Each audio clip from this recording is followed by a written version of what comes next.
All right. Hello, everyone. I'm Iva, developer community moderator here at Midnight. Welcome all. Over the past few weeks, developers from all over the world has been building tools to make life easier for the builders and developers. Whether that's getting started with Compact, faster testing locally without any frictions, or just making the whole experience a bit less of the headache. And because sometimes it's hard, it's a headache, and this challenge or this hackathon in particular is exactly what we are here for. Removing blockers, improving the workflow, and creating things others can actually build on top. And today, we finally get to find out who built what, and you, the community, the judges, will be the first to try out one of these tools. Um, Whether you're just starting with Compact or already knee deep in something and need a bit of help, a few of these ideas might be just what you need. But yeah, with that said, I will pass to Lauren, who will walk us through how this hackathon showcase is going to run, give a quick reminder of the rules, and maybe even tease what's coming next. Maybe another hackathon, maybe something new. Guess we will find out. Lauren, hello. How are you? Hi, I'm so well. Welcome, everyone. I'm so excited that we're here tonight. I have previewed some of the projects, and I am really excited about what people have built for this one. I just want to shout out some really exciting things happening in the ecosystem. I'm sorry, my camera, this background is funny, huh? I look like a ghost. But we've recently launched the Midnight Developer Academy. It's in the docs, and the first 5 modules are live, and there are few more to come very, very soon. And we are also planning to open source our next example DApp, the B board, the bulletin board, which includes a front end also very soon. So we're really excited about that. And yeah, I just want to, of course, say thank you to everyone who participated in this challenge, those who submitted, those who helped, those who mentored, and then you know I think we're seeing this community grow as we're all helping each other, and that's the mantra of this exact challenge of being about improving the experience of building on Midnight.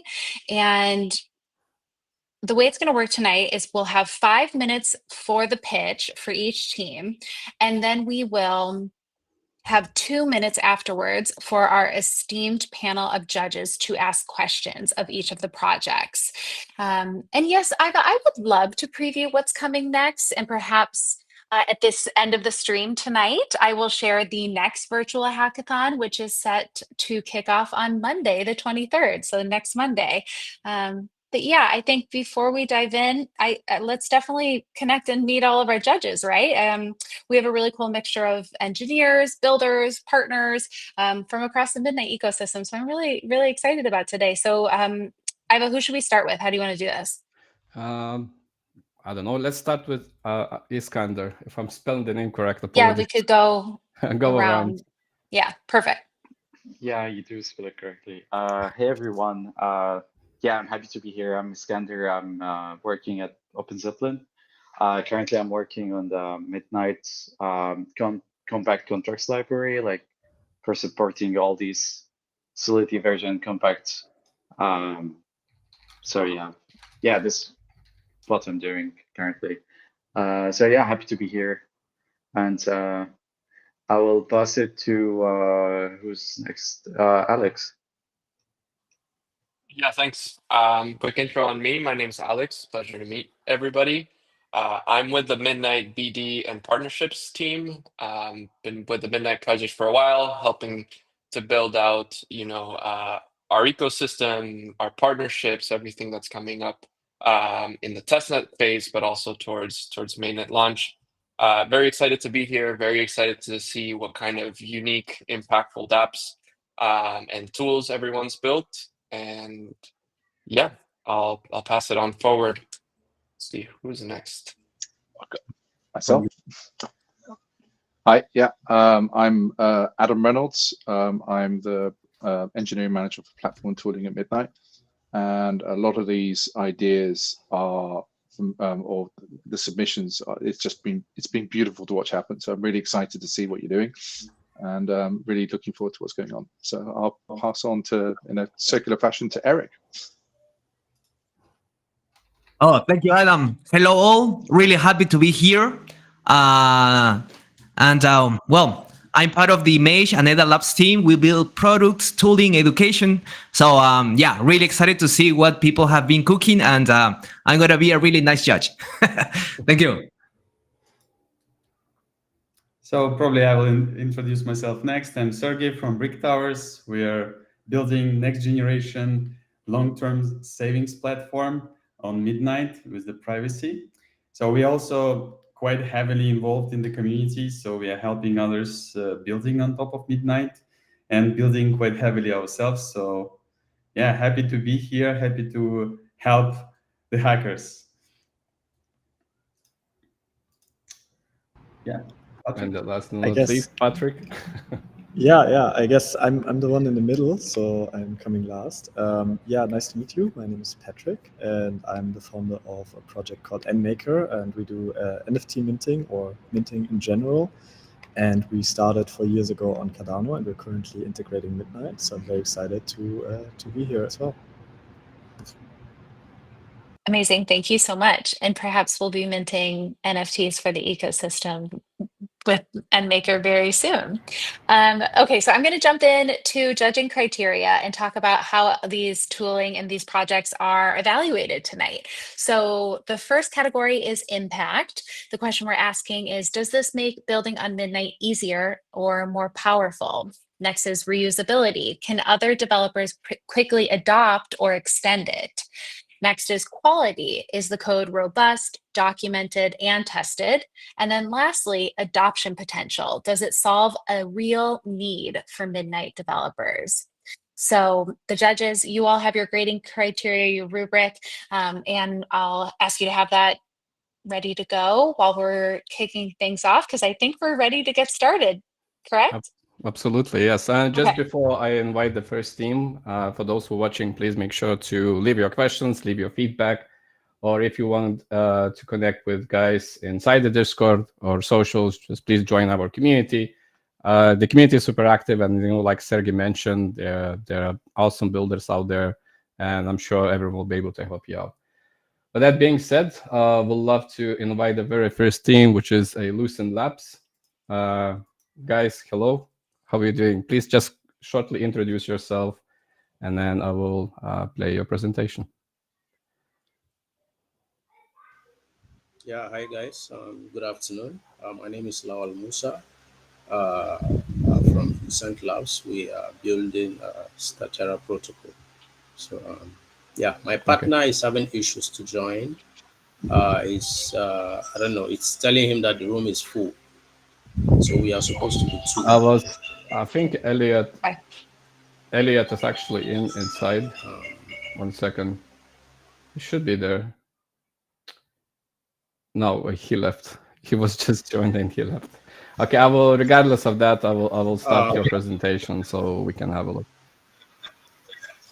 Hi guys, Lawal here, and today we will be presenting Statera protocol. Basically, Statera protocol is an over-collateralized stablecoin protocol built on the Midnight blockchain. Hello. At the core of Statera is privacy. We try as much as possible to keep users' financial details and information private within the system. So you can think of information like the deposited collateral, the debt minted, the health factor, and any other relevant information that pertains to a user within the system. So on my screen here, you can see a visualization of the protocol. We capture the core users within the Statera protocol, which are the depositor, the admin, the staker, and the liquidator. So we, as well as their functions, what they can perform within the protocol. Depositor can deposit asset into the protocol and mint the debt position. The admin is responsible for setting the system configuration, like the MCR, the liquidation threshold, and the loan to value, among other parameters. The stakers are users that deposit into a special pool called the stability pool within the protocol.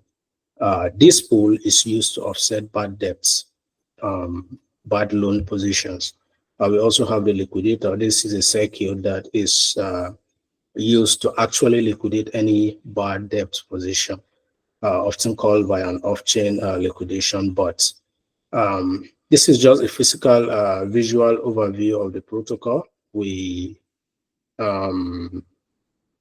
My partner here will take us through the code, but before we get into that, I think it is worth stating the importance and use cases of a protocol like Statera in a blockchain ecosystem like Midnight. Of course, we know it's very important for trustless and permissionless stability maintenance within the ecosystem. It also attracts liquidity and help bolster liquidation. It also helps in composability because a stablecoin protocol as this can easily be integrated into DeFi protocols within the ecosystem. This also means it is easily verifiable on chain. We also have use cases like decentralized lending and borrowing. It can also be used for stable medium of exchange in DeFi, hedging, and also risk management, cross-border payments, and remittances. This is just a few among the many use cases of a protocol like Statera. So for the sake of time, I would set the stage for Elliot to take us through the code as well as the simulation we did on testnet. Thank you. So hi, can you hear me? Yeah, let's go. I'll be taking us through an overview of the smart contract architecture. So here we just have lots of functionality allowing users to perform the roles like Lawal earlier mentioned, including deposit to stability pool, check reward, withdraw stake reward, deposit collateral to pool, repayment, and also for withdrawal of collateral. Because of time, let's go through a simulation we did on the testnet via a CLI DApp. You can see these are the initial state of the smart contracts when it was being deployed. And then we had two users interact with it. And after carrying out some interactions with the smart contract, the users were able to update the state of the blockchain. You can see over here we have our pool, our reserve pool, having more 50 deposit of TDOS here. And then you can see also list of depositors. These were the two users that interacted with this contract. And then if we go on, you can see the private state, how their private states are being updated on their end. So the collateral amount and debt amount are being shielded and not visible on chain. If we keep going forward, you see how they were able to mint. This user was able to mint 20 SUSD to his wallet using the mint SUSD circuit, and lots more.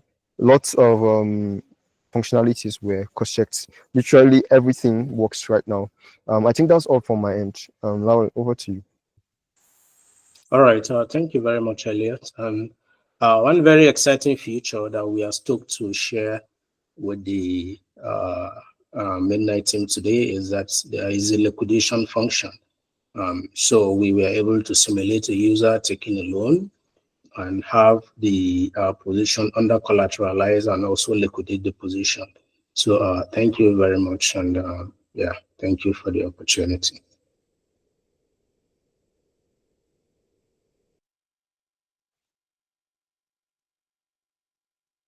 All right, thanks, team. Lucen, judges, do you have any questions? Yeah, I have a question. Thank you guys for the presentation and the project. That looks great. I have maybe a comment or two on the compact code. I got a chance to look at the code. I see like the witness functions, like one of them is you're getting the metadata or the mint metadata from off-chain through using the witness function. But I don't see verification for this. So do you guys like have this already in the design, like how to verify the metadata that you're getting off-chain in the circuit? That would be a really great question, but they actually dropped out. Not too sure why they dropped out. So maybe it was some technical issues or not. I'm just waiting them back. I can write them in the chat for later. Yeah, please. Thanks. Any more questions? Come on, guys. No, I was going to say, just the question I've got here is this seems to be very much about, creating a protocol for end users to kind of consume, and defining a way of actually operating on doing something on the Midnight chain. For me, and I'm very much focused on sort of helping adapt developers. And for me, when I first drove into this and kind of started reading this, I was looking for very much, I don't know the word is a tool.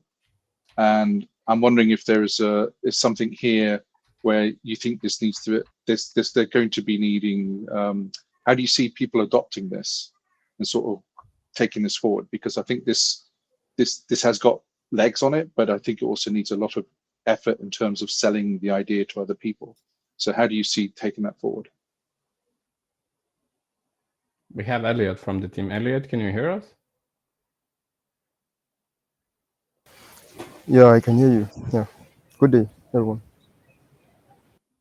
Did you hear the Adam's question? I'll ask it again. It's as a protocol, how do you see yourself sort of getting adoption in this space?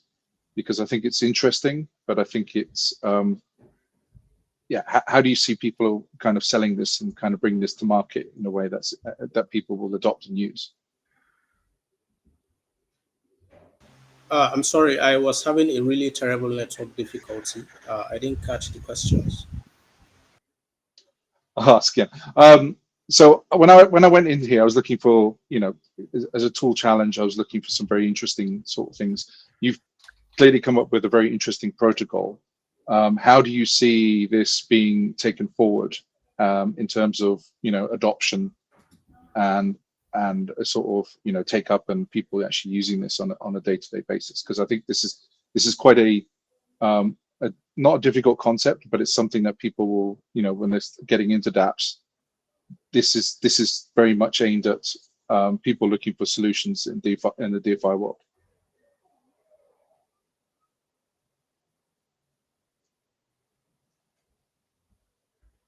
Okay. If you want, what I will do is I'll write down my question, and we can answer that later. No, that's fine. I think I'm audible now, right?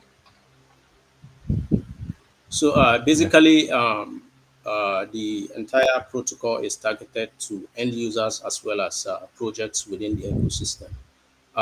We all know how crucial and critical stablecoins are for a blockchain ecosystem as this, for liquidity preserving in the ecosystem.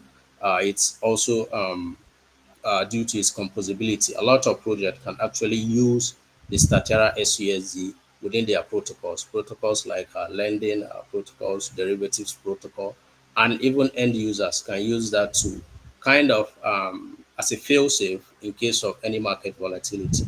So we see a diverse use case for this within the ecosystem, both for projects within the ecosystem as well as users within the ecosystem. Did that answer your question, Adam? I think, yeah, I'm happy with that. Okay, perfect. All right, then. Thanks, team. Great job, and I hope we're gonna meet you soon.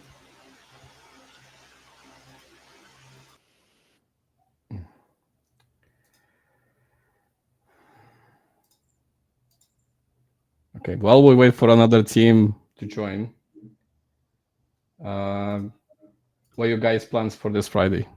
Have you built anything interesting? Maybe some partners have some updates. Maybe Alex some nice updates, so we can hear about them. I have some very nice updates, actually. Next week is permissionless here in New York, and we have a ton of very exciting midnight events organized around it. Tonight, we're hosting a happy hour at the Solana Foundation. They very generously gave us their rooftop space to host our partners in our ecosystem partners. So that's what's on the table for tonight. and permissionless next week. If anyone's interested in the area in New York and wants to stop by and say hi, I believe our links to all of that are on our Twitter page. But we can also put that somewhere around here. It's going to be an exciting time. Awesome. Sergey, Eric, any others you might have? Yeah, I just wanted to mention that the Sea Battle game, which we won the hackathon with, is actually now live again and available. You can play with it. It's working on the testnet. It's also updated. The code base is updated to work with the latest testnet. So for those who are looking for inspiration, how to use Midnight on the front-end side, feel free to check it out. So the game is available at midnight.net. seabattle.midnight.solutions. And yeah, the code is also available on the GitHub and the Brick Towers organization. Awesome. Well, finally the second team has joined. Welcome Alex and Einstein from Team NBX. How are you guys doing? Just please shortly introduce yourself and what you have prepared for us today. Hello, everyone. Nice to meet you. Alex Karpov from NBX. Yeah, Einstein. Okay. Hello, everyone. Øystein Hansen from NBX. I guess what we're demonstrating is related to interfacing with the Midnight indexer with MCP. So awesome. Let's have a look. Hello, Øystein Hansen here. Midnight MCP demo. We're Team NBX. Alex Karpov, Øystein Hansen, both from NBX. So problem. The problem is that Midnight is generating a lot of powerful data with this new indexing solution, but it's complex for humans and AIs to access this data directly. So you need some form of technical expertise to query and interpret the data. How do we solve this? So our solution is Midnight MCP. So basically a model context protocol standard. And this allows consistent data structure and retrieval. And it simplifies the access to the index data.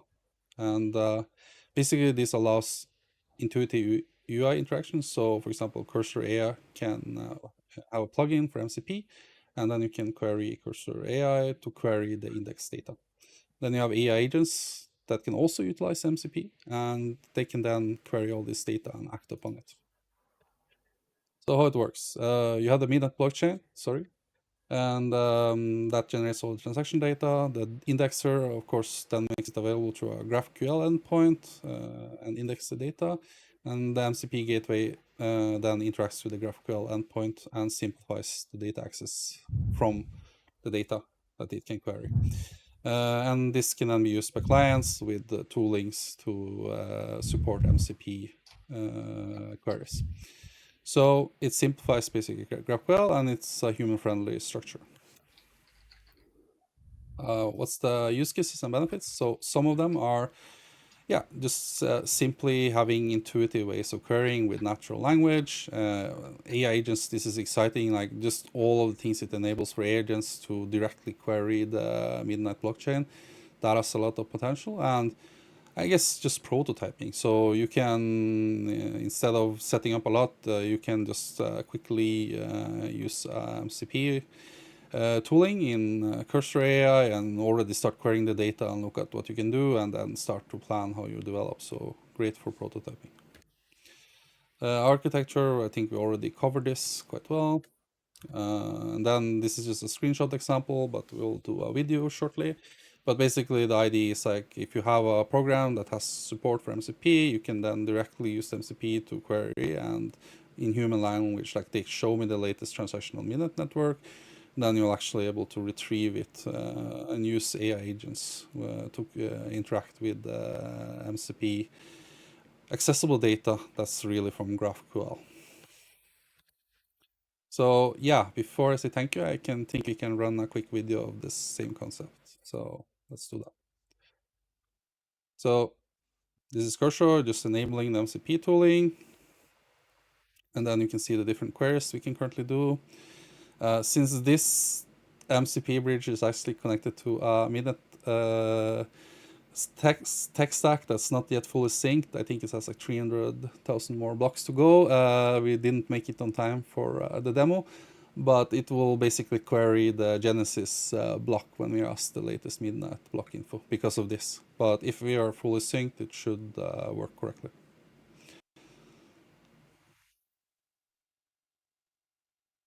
Okay. So as you see, it retrieves the Midnight block information, and you can query it with the AI agent through the MCP. So yeah, that's it. Thank you, and good luck to all of the different entrants to the competition. Awesome. That was what happens when you have such a big screens as Aysen has. I'm sorry about that. The video was definitely too small, but happy to take any questions. We can try. I'm really happy to jump in on the questions here because I think, as anybody knows, AI is, on the ascendancy and will take over the world and make us all obsolete at some point. But in the meantime, the MCP server side of stuff is really interesting. I also like the fact that it's a starting point. I think, because you're basically looking at what you can do with the indexer. Where do you see this growing? Because it's clear this is something that other people can get into and kind of build upon and make it a richer sort of set of interfaces. So where do you see, you've got a good starting point, but where do you see the roadmap for this? I think, from my perspective right now, is the best place for this tooling is in Midnight Indexer repo. So it could be part of that because it heavily rely on GraphQL, which is provided by a Midnight Indexer already. So as to complement the existing offering, it could be a good thing for individual developers to run it locally and build applications or agents which will communicate with MCP or with Midnight blockchain through that. Or it could be used as a cloud solution, so other clients or services could connect it to the cloud. I can add one thing to that. By being a standard protocol, I also see there's a potential for collaboration between different blockchains. We recently explored using between Masumi and Midnight, and I clearly see this MCP protocol as a great bridge utilizing for such things as well.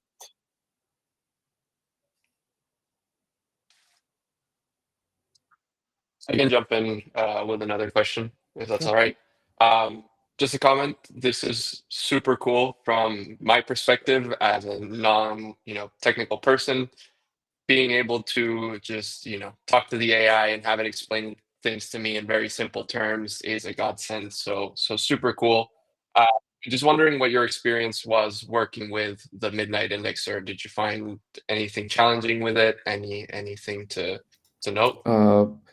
We were quite short on time, unfortunately, because we planned it poorly, and we didn't manage to make our Midnight node in sync to query some real data, meaningful data on testnet.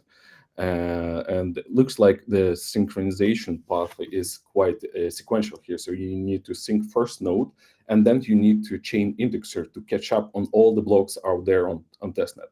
And that was the blocker because it's still syncing for us. So we didn't expect that. So that was the main blocker for us before we start dive into data and other analytical queries. Just adding to that, it's a really exciting tool, and I'm just curious because we did not fully get all the documentation, but is there a possibility to do snapshot or similar, what you can do in Cardano blockchain, so you can sync this indexer faster, for example? That could be good to have that feature at least if it's not there. Yeah. I think it's too fresh. It was really Midnight Indexer was released 2 months ago or something. It will come eventually. Soon enough, at midnight. Okay, guys. I have a question, if I can jump in, sorry. So I use a lot of MCP servers actually, and I think it's really great what you're building.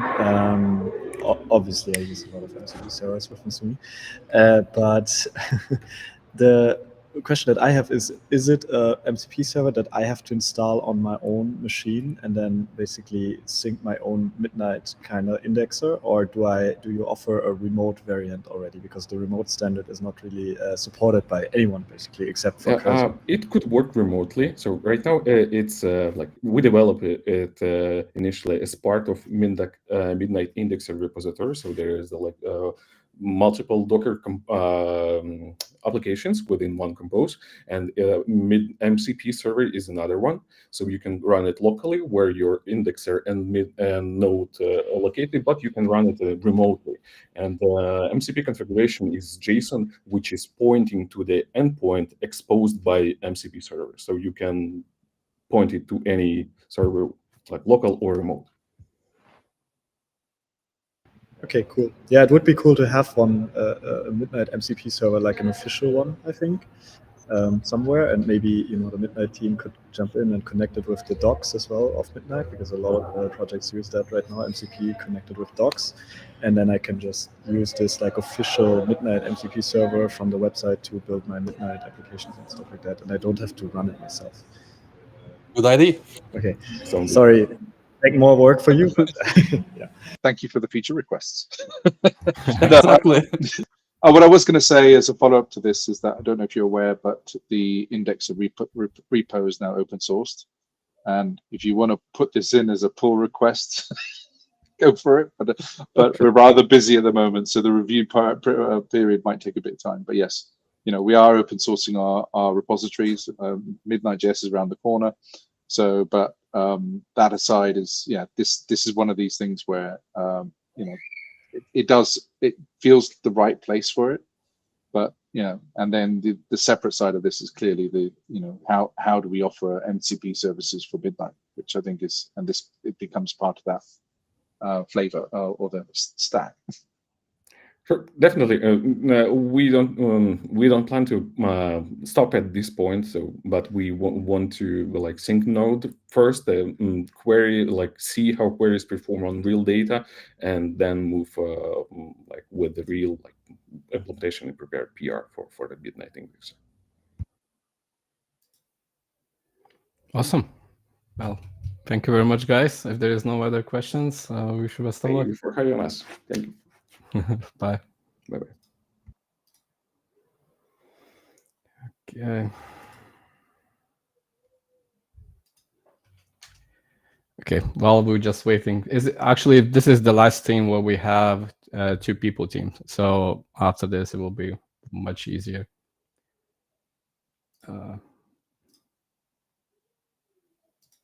And hello, Johnny. Hello. How are you guys doing? Good. We're still waiting for Norman. Could you just please quickly introduce yourself, what team you're representing, and yeah, I will start your video in a moment. Hi guys, I'm John Santi, CEO of Enterprise ZK Labs, and our project is integrating compensation, collaboration, and education in GitHub. So you guys will get to see a little bit more when the video is there. Any questions for me right now? Not yet. We're super excited.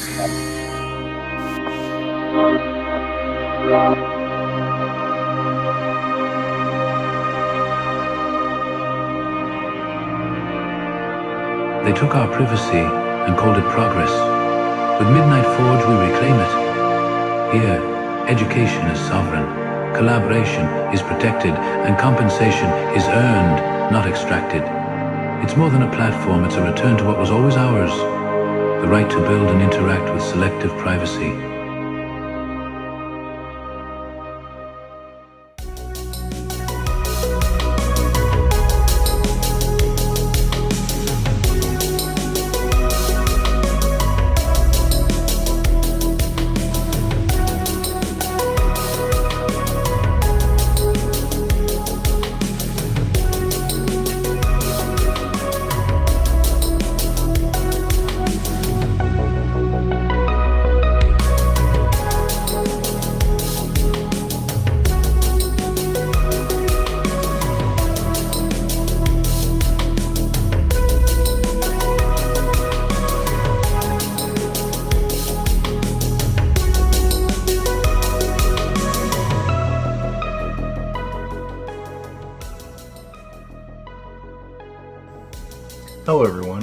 John Santi, founder and CEO of Enterprise ZK Labs.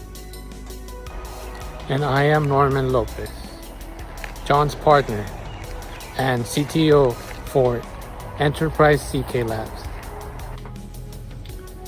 How do you build a blockchain ecosystem and make it flourish? By creating a system to teach, connect, and compensate aspiring developers. Today I'm here to introduce Midnight Forge, a dynamic education, collaboration, and compensation framework through GitHub for onboarding, educating, connecting, and paying aspiring Midnight developers. The entire Midnight Forge system hinges upon a unique, anonymous, digital identity NFT. This DID allows credentials, proof of experience, dynamic reputation, demographic information, dynamic progress tracking in both education and task scheduling, as well as memberships.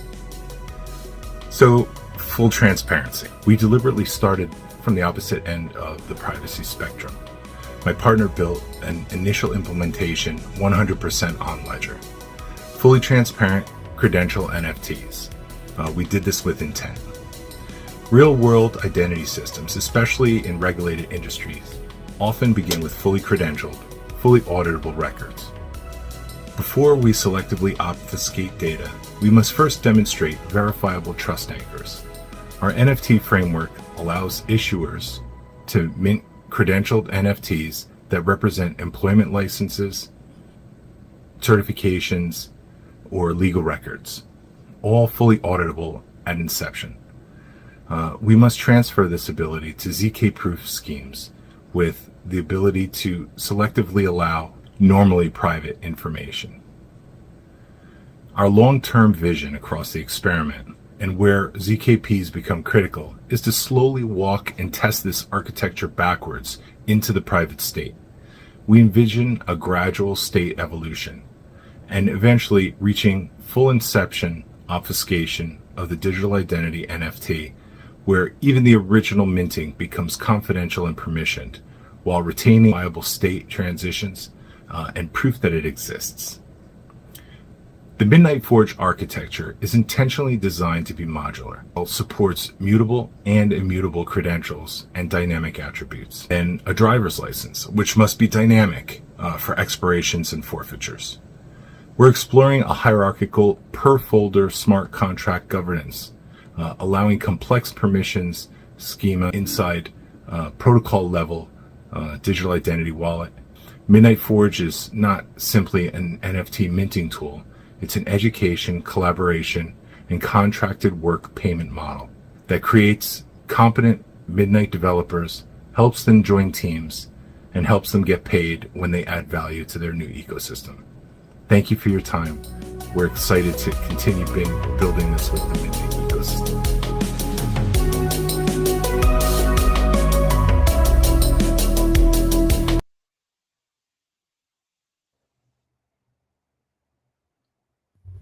Well, thanks, Johnny. Thanks, Norman. Absolutely amazing video. I liked it very much. Oh, thank you so much. That's such a big compliment from you. Thank you. I actually have a question. So I looked at the code a bit and was exploring what you were trying to achieve, and I couldn't find, like, basically the question is, what's private? What stays private? So how do you leverage Midnight Network for the problem you're trying to solve? Well, the Midnight Network is intended to obfuscate everything about the NFT that we don't want public until we're ready for it, right? So if we're going to have people sign up, we want to onboard developers to Midnight. When we onboard those developers, we want a way to track them and to give them some accountability. So a privacy-based digital identity NFT is crucial as kind of like the nexus for the whole system.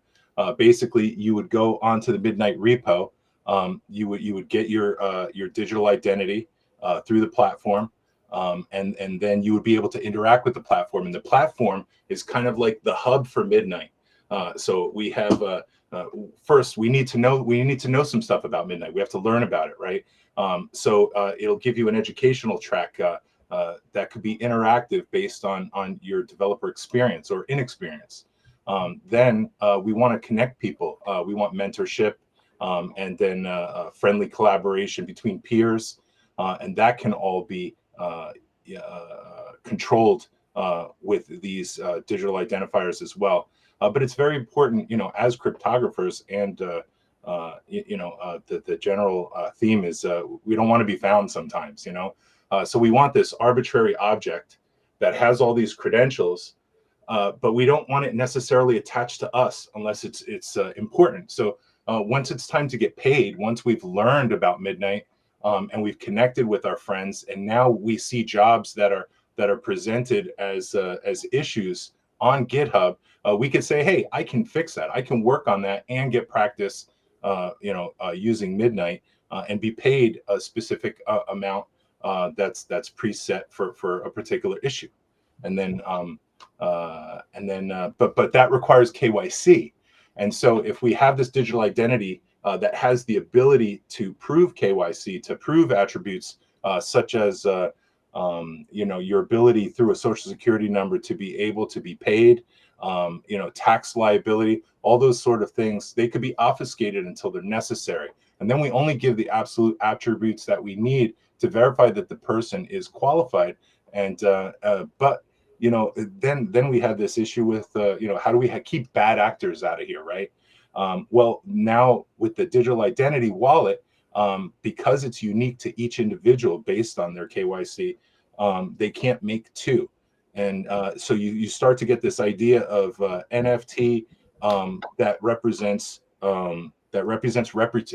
reputation and participation as well. Any other questions? Sure. Can I jump in? I'm the last, but I wanted just to congratulate the team. I've been following your progress, and I'm really happy to see that how this NFT project started and then it evolved to actually an application. And I have two questions, one for you, John, another for Norman. I see that you are trying to connect compensation, collaboration, and education all within NFT. I wanted to understand better how everything connects, since it's something that I'm really interested on Mesh and it allows to connect all these pieces together. And for Norman, I've seen the code, and actually I really like to see the different architectures and trade-off that different developers take in consideration when doing something, doing some logic. And I've seen that in your code, you've divided the logic on the server and your client asking for things on the server, what we normally see in Web 2. But in Web 3, normally people use a lot of logic within the front end itself, talking to the wallet. So I wanted to understand why you chose that architecture, which I found really nice. Kind of the first time that I've seen within Midnight somebody using that. So that's my two questions. I could go first, Norm, if that's okay. Go ahead. So as far as connecting everything with the NFT, it's it's your golden ticket, right? It is a manifest representation of all your credentials and all your interactions. So it is the central hub that's necessary to progress through a pre-logged workflow, right? So we want to establish your educational status, right? And then we want to fill in the holes. If you're a developer from Ethereum, we want to make sure that you have the tools that you need to learn Compact as it correlates to Solidity, and we want to connect you with people in the ecosystem so you can ask questions and have peers and join hackathons. And then finally, we want you to help build the ecosystem for a scalable solution. Having identity to manage people will greatly reduce the amount of manual labor that you'll need. It might be semi-decentralized, but when someone has an issue that they want to fix for Midnight and they want to be compensated for it, you can start with trust and a certain degree of knowledge of the person's background, their interactions, their proof of reputation, and their ability to be paid properly when they're done. And Norman, please. Yeah, on your question. So the first thing is that right now the Midnight libraries, they're not really very friendly with the non Node.js runtime environments. So you have to like handle with like Webpack and all that dependency stuff. So in the future, what if you have other clients that want to consume and they want to do those transactions? So what if you want to create a mobile app? So I decided to move all that architecture to the services, and then from the client you just like, let's say, just sign the transaction. Let's say you send a signed transaction to the actual server, and the server handles everything. So it was just another option for us, and we're looking in the future. Maybe it's not a good idea, but we wanted to explore that idea. Perfect. Perfect, Norman. Love it. This is the first time that that Norman has really set eyes on Midnight architecture and language. Probably about 5 days ago, he joined the team. So everything he's accomplished, he's done in a week. Just so everybody knows. Oh yeah. And I'm looking for your project Brick Towers. I just found out yesterday there's good examples on the front end. So yeah, I actually wanted to comment a bit on the kind of running things within the mobile environment or Node.js. That would be exactly what we are looking for. Actually, we are already playing with that thing. So nice. That's very interesting. So like being able to run stuff in other environments than browser. And also on the privacy stuff, it's very important as well to understand that the private data must never leave your device. That's the design of the Midnight. And that's why you have to be careful what you're running on the server side and what you're running on the client side. So you need to be choosing wisely what is where. What is going on traveling. Yeah. Because that's the beauty of Midnight, is that you can actually keep your private data on your device. So it never leaves that device, which runs the web app, DApp. Awesome. Thank you very much, guys. Johnny, well done. Norman as well. Hope to see you soon. Bye, guys. Thank you, Norman. Okay. While we wait for another two members to come up, Are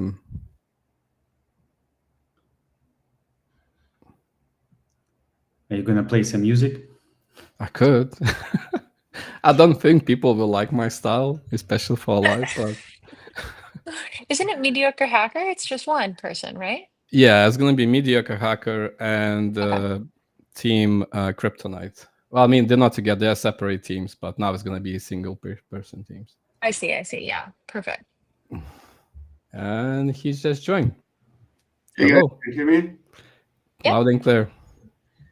Yeah, hello, I'm Mediocre Hacker, and I'm building this time Midnight Block Explorer.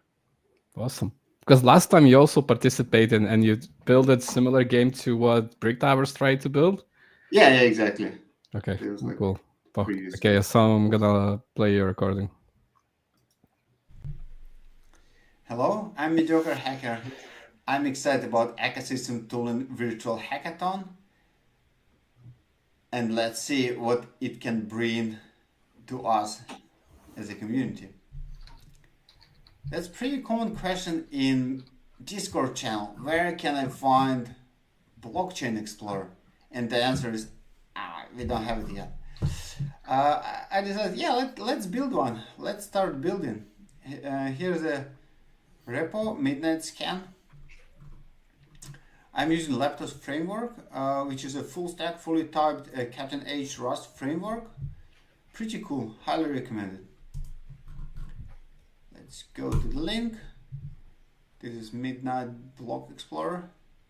What we can see here, we can see input with the search button, two panels, left and right, and so the application subscribes to every new blocks in the blockchain via WebSockets. So the list is increasing every 5 seconds.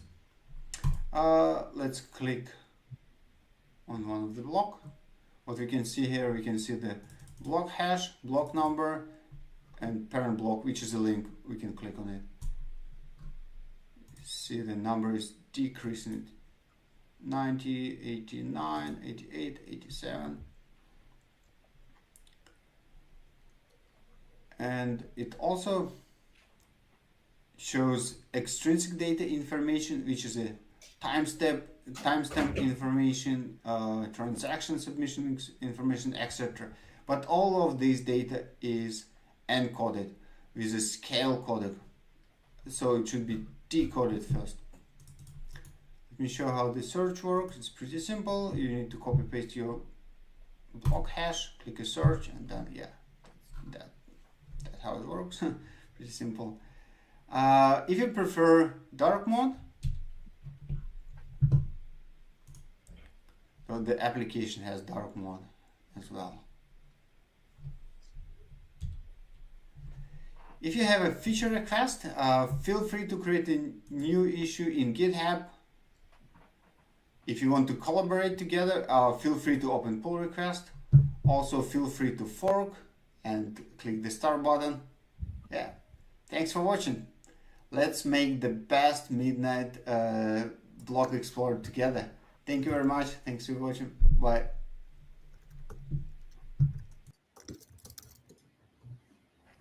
Awesome.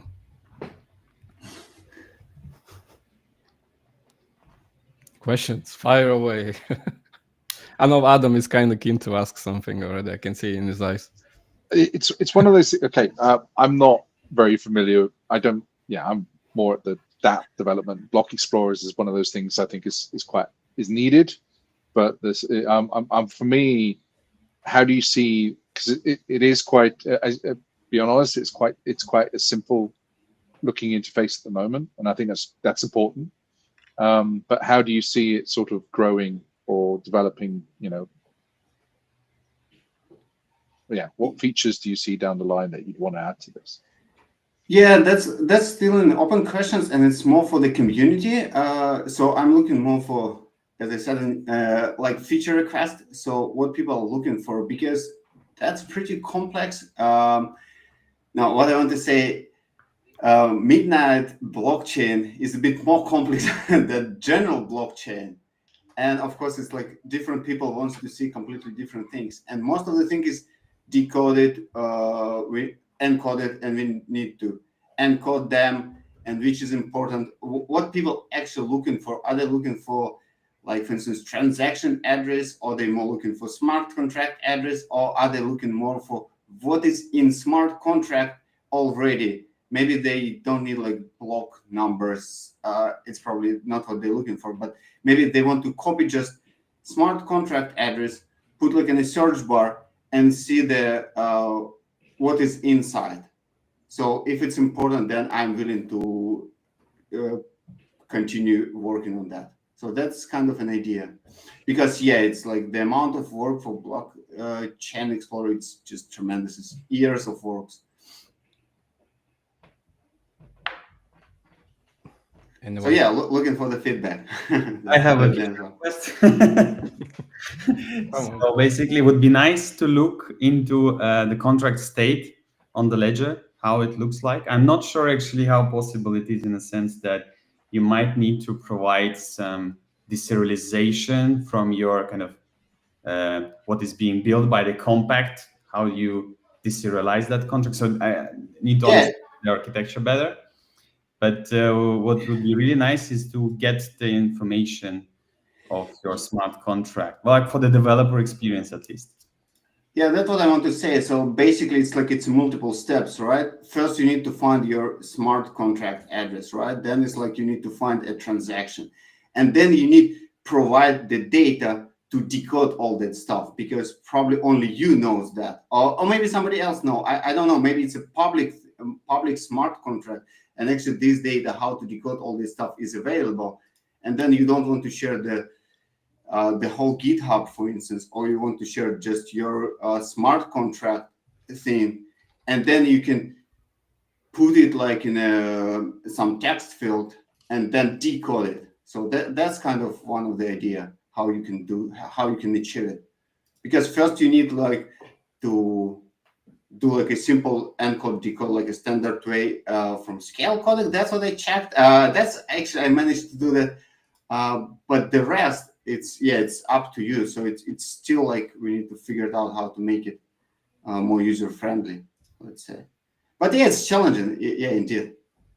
But that's what I'm looking for. You can actually look at the Battleship indexer. It's the one which is indexing contracts on Battleship game indexer. So every new game pops up in the web interface.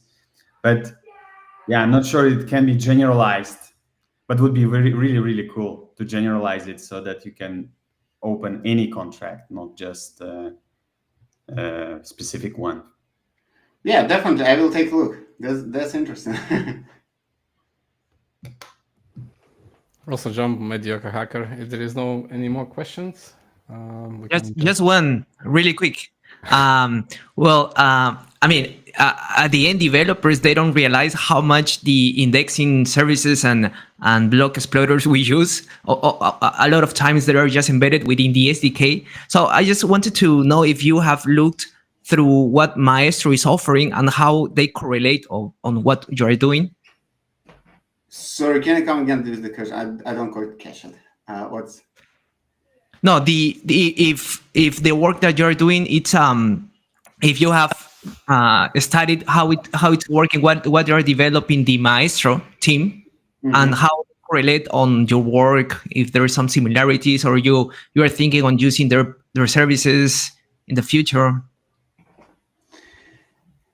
Yeah, let's see. I'm not sure yet.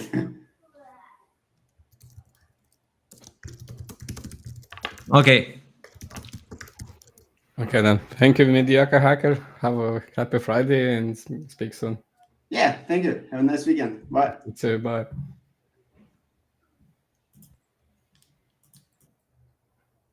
Okay. That being said, I would like to invite the team Enigma.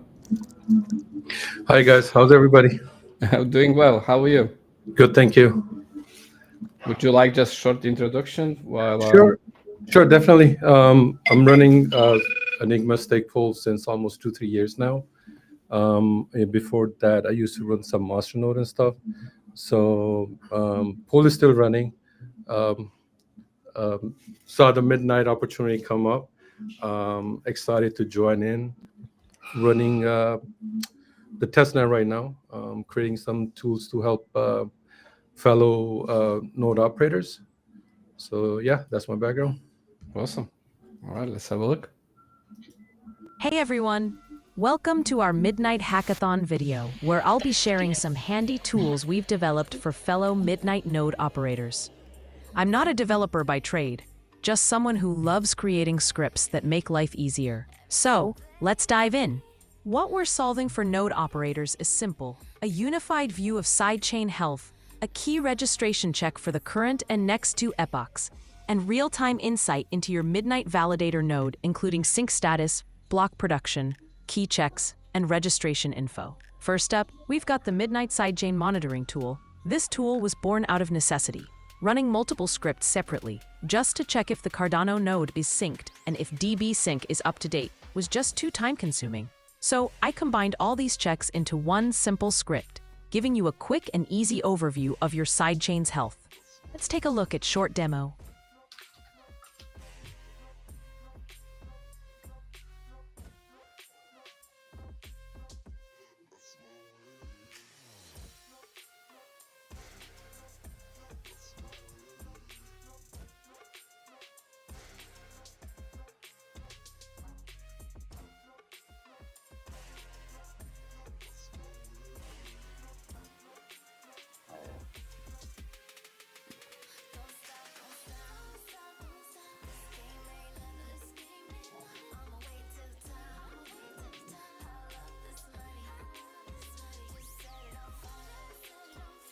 Next, we have the check registration tool.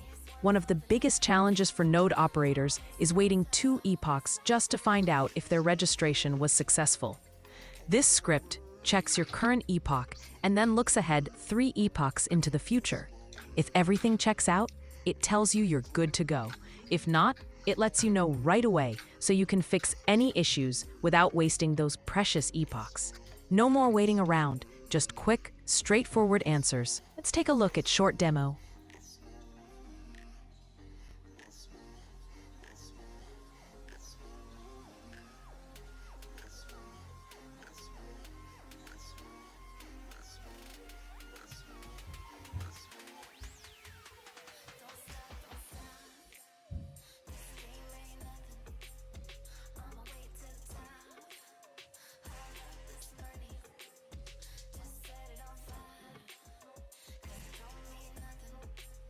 And finally, the crown jewel, Midnight Live View.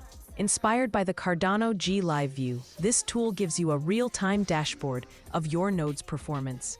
It shows sync status, key connections, key checks, and even tracks how many blocks your node has produced since the last restart. Special shout out to one of our community member, Rick, who created the key checking feature and allowed me to use it in this script. This makes the tool even more robust for everyone. Let's take a look at short demo.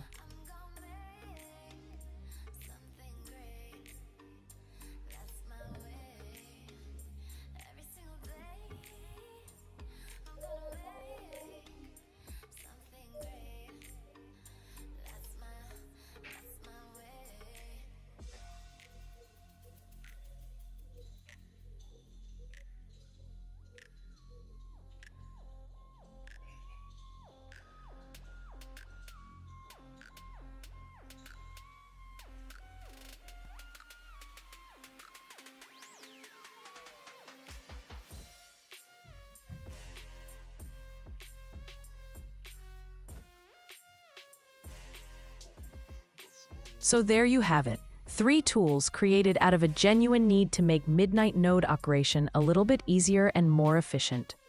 We hope you find them as helpful as we do. Thanks for watching.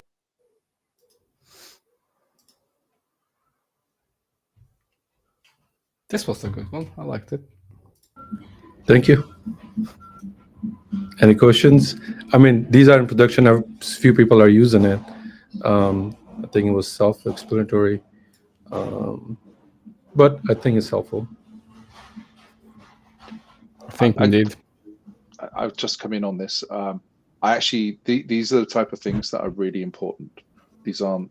You don't see this, but the node management can be complex, very complicated, and trying to, looking ahead and finding this type of stuff. So yeah, so I think you're actually looking at real world problems here and actually providing answers, which I think is really good. So yeah, this is more of a congratulation. I don't really have a question, because I think this type of stuff, and also like the fact it's terminal. You don't need anything more than that. You just want to go on, see it's all working, off and back off again. So I think I do think as a design choice, that is absolutely the right approach. You don't want to make it too clever, too fancy. And I think where you've gone with this, I think, I'm assuming, by the way, I'll ask this question. I'm assuming that was the whole approach of this is terminal based sort of analysis and visualization. Correct. Yes. Correct. Yeah. Okay. Yeah.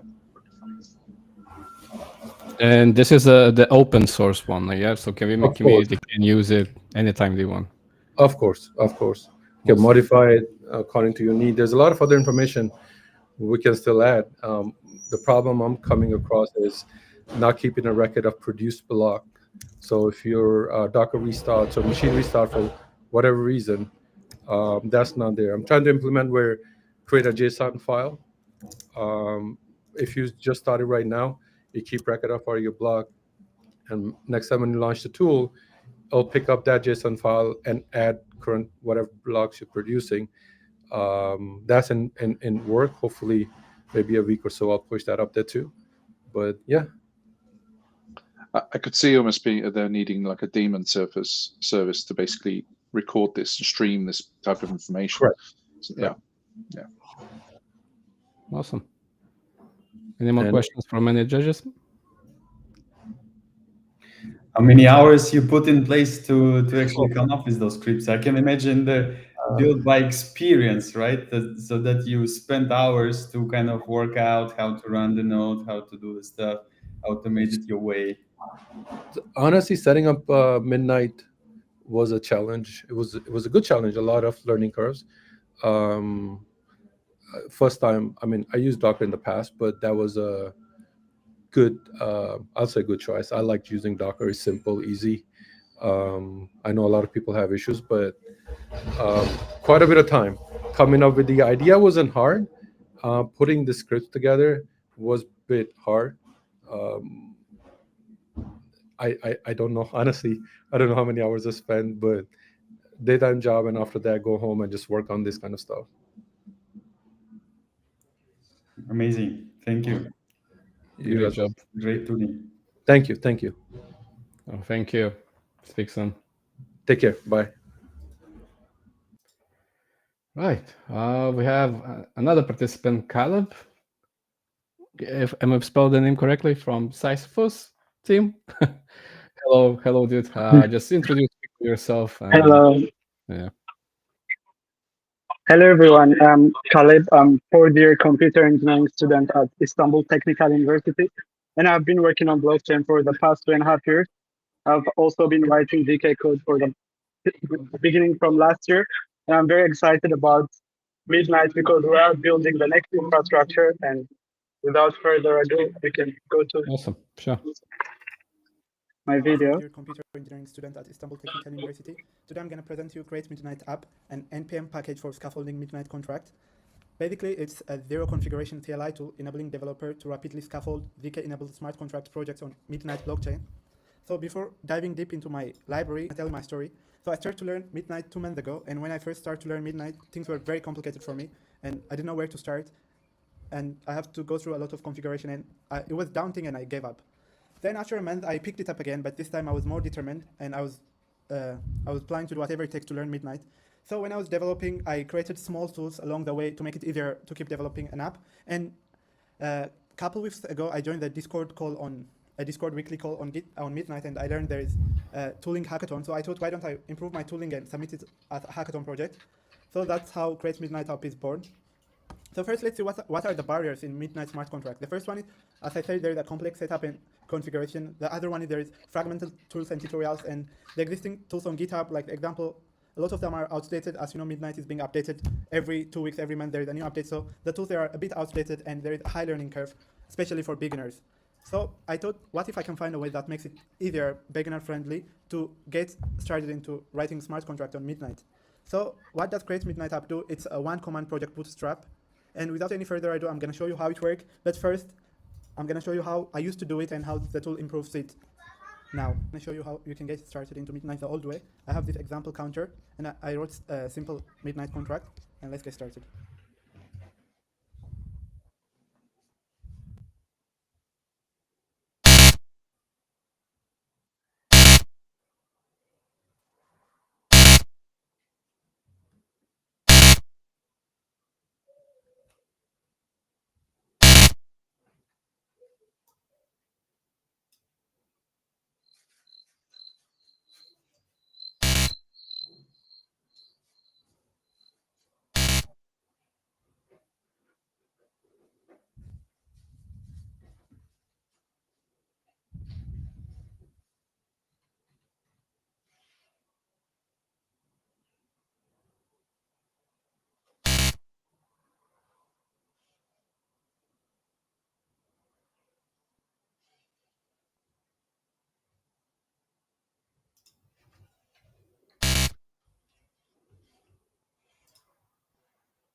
So the first thing I do is NPX Create Midnight app.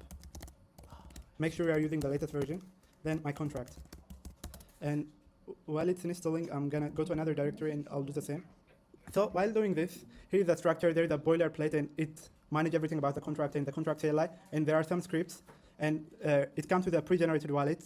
I can rename this to .env, and I have my contract. I can rename it to my vkvote contract. So vkvote.compact.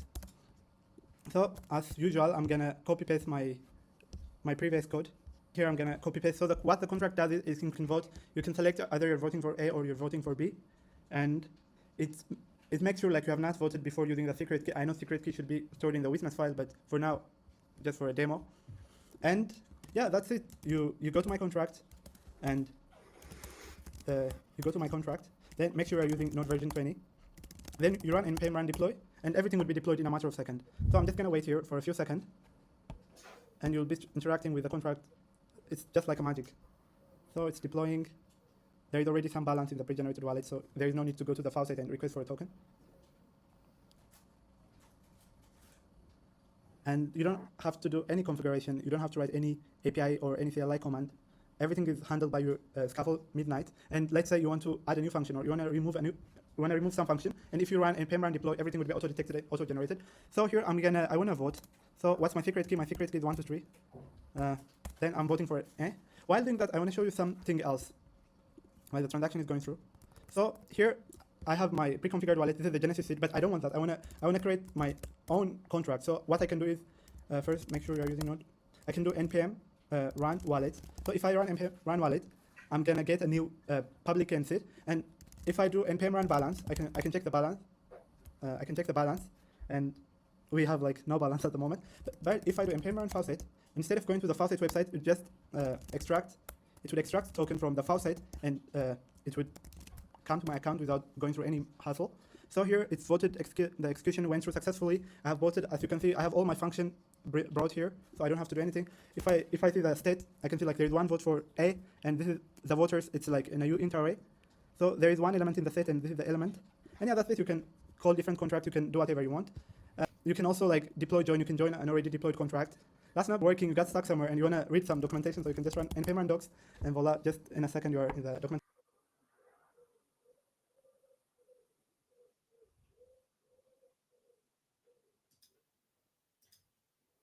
Nope, sorry, I was just checking. Right, guys, any questions? I'm going to start as I'm in the middle. That was draw dropping in a way, because I like the fact that your volume was really quiet, and I turned my volume up, and then when those red alerts came through, it hit me in the head. Yeah, that was brutal, and I appreciate that. Yeah. However, I do think what you demonstrated in that video was the process and the pain that people go through versus being able to do something in seconds. Yeah. And even the fact that you said this took you half an hour, that's kind of, even the first time round, I think that's quite quick for most people. And yeah, to be able to come and do something in basically 5 minutes, that takes people a long time.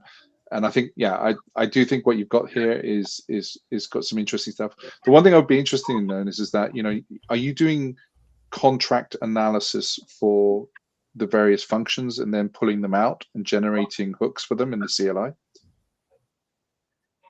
First, thank you for your kind word.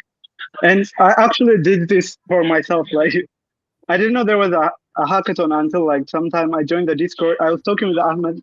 He's not here, but like we've been in touch, and I thought like things would be easy because like I worked with scaffold Ethereum before. And using like scaffold Ethereum, you can deploy a contract. I even want to create like a front end so that you can call the contract online, but from the web app. But I had final exam and like the timing was bad. So I use a contract analyzer. It goes through the contract and it analyzes. Also for the data type, like you can see like some data type are matched with like, if you go to the contract analyzer, you can see like data types that are matched from compact to TypeScript. If I have more time, I wanted to include more data type. For example, Merkle tree, historical Merkle tree. Like I want to include as much data type as possible. Like there is on the documentation there a page for data type, and I want to include all of them, but unfortunately, I was not able to include, but I include as much as I can. And I want to keep working on this. It's not like this is a project I submitted it and it's not over. Like I don't know about Midnight, but if you have a developer grant kind of application. Like I want to keep working on this to make it like a production ready. I just want to follow up on this, but one of the problems we have internally is when you're trying to automate sort of testing, and you want to do large numbers of contracts, each with edge case sort of scenarios. So one of the things that we're looking at is we've got an internal tool which this kind of leans into. But how are you dealing with witnesses, or when you're doing your scaffolding? Or are you just kind of forgetting about that, and then you kind of you have to manually deal with that? Yeah, for the witnesses, I tried to integrate, but I had some problems. So I created like a witness called secret key, and if you put like the variables inside the secret key, if you don't change anything, it would be good. But if you change something, I think it would crash. I tried also to consider. I think you're going to end up having to have the contract plus a witness definition almost separately. But anyway, I'll leave you. Yeah, thank you. Actually, just a quick question, because I've seen that you can actually ask tokens through the faucet, right? And actually, one of the John Santi actually asked a question, a good one. How do you prevent spammers from jamming up the faucet with redundant script calls for tokens? Because it's super easy. You don't have to go through the website. But if you have a script, you can just pretty much copy paste and do the same step for every single wallet, which obviously could affect the faucet at some point, maybe not. But how could you prevent this? I'm really glad you asked that thing, because like I had some challenge doing the faucet. So first, when I was doing the faucet, I thought, what if like I use like there are like websites that let you bypass the vault. Like the Midnight testnet, it uses like Cloudflare turnstile, and I was looking for like how to pass Cloudflare turnstile to request a token without going to the website. Then like I also tried like some paid subscription tools like using free trial, but it didn't work. Okay, so I thought, what can I do in a different way that lets me like bring the token? So I thought there is a Genesis wallet, and it's free. Like everybody can take the token. So when you're actually doing a faucet, you would connect to the Genesis stage. You send yourself some token, and the token stays on your wallet. And I was also thinking, like, what if people start to spam it? Like we can write for the Genesis wallet is controlled. I don't know who it's controlled by, or like it's controlled by everybody. So I can create another wallet, and I can write a rate limiter. Like I can write a contract that has a rate limiter. Like some wallets cannot take a balanced wide or something like that. But I'm glad you mentioned that point, because I really had fun working on the faucet. Awesome. No, great job, man. Great job. Any other questions? I just following up on the faucet thing. Okay. To be honest, I suspect that will stop working at some point, because we don't faucet shouldn't be brute force attacks. And this is you not only have you developed a really good tool for generating scaffolding, but you've also generated an attack vector. So thank you very much. Yeah. I think one quick question for me would be, you mentioned that you want to keep developing this, and it's a more long-term thing, which is very exciting to hear. What would you do next? I think you mentioned a web app or a front end. Yeah, I'm glad you asked. I had a roadmap, but I was supposed to do only like 5-minute presentation, so I was not able to include it. So for now, like you can only use one contract. I wrote like a ZK vote contract. If you add another contract, the other contract would be compiled and the ZK vote won't work. So my first thing is like include like multi-contract support, and also to include more data type. Then after that, I want to make it come to the front end. Like you can call the function from the front. You just write the contract, and all of a sudden you deployed it, and you come to localhost 300, and like you start to interact with the contract. After that, like as I told you, it's a long-term dream. Like I come from Ethereum, and like Remix, you can go to Remix, you can write code, and you can like interact, like write code from the web browser and like start developing. So my long-term would be like to create something like compact playground, and people don't even have to like npm and stuff. Now there is an npm library, but in the future, we should make it very easy for developers, like because newcomers, it's easy to get discouraged. So yeah, that's like my long-term plan, and I hope, to work on this and collaborate with you. Great job. Keep building. I can't wait to see what we build next. Yeah. also one thing I want to add on the on the npm package, I forget to change like the license from MIT to Apache too. Like I wanna on the GitHub file, it's already updated just on the npm page. That's okay. Okay. Yeah, I want to let you know. Thank you. Yeah, thank you for letting us know, because that is one of our, we were very adamant this time around that because this is building for builders, and everything needs to be Yeah. open source, and I can't wait that we all get to use it. Thank you, Caleb. Right, we're nearly there. Quite a few participants. Then I would like to invite the team iQuantech. Sorry, Aditya, if I'm spelling it wrong, please fix me. But AI quant would be better, like easier. It's AI awesome. quant. Hello, just quickly introduce yourself, and then I'll be playing your presentation.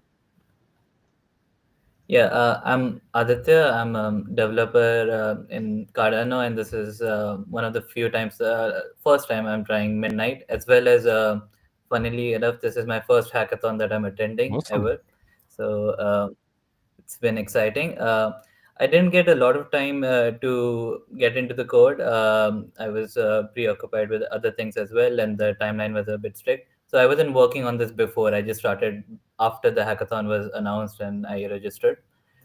So I worked on Explorer, and I'm sure the demo video will explain that. So it's currently live as well. I'm hosting it on Vercel, so anyone can go and search transaction Awesome. hashes. Let's have a look.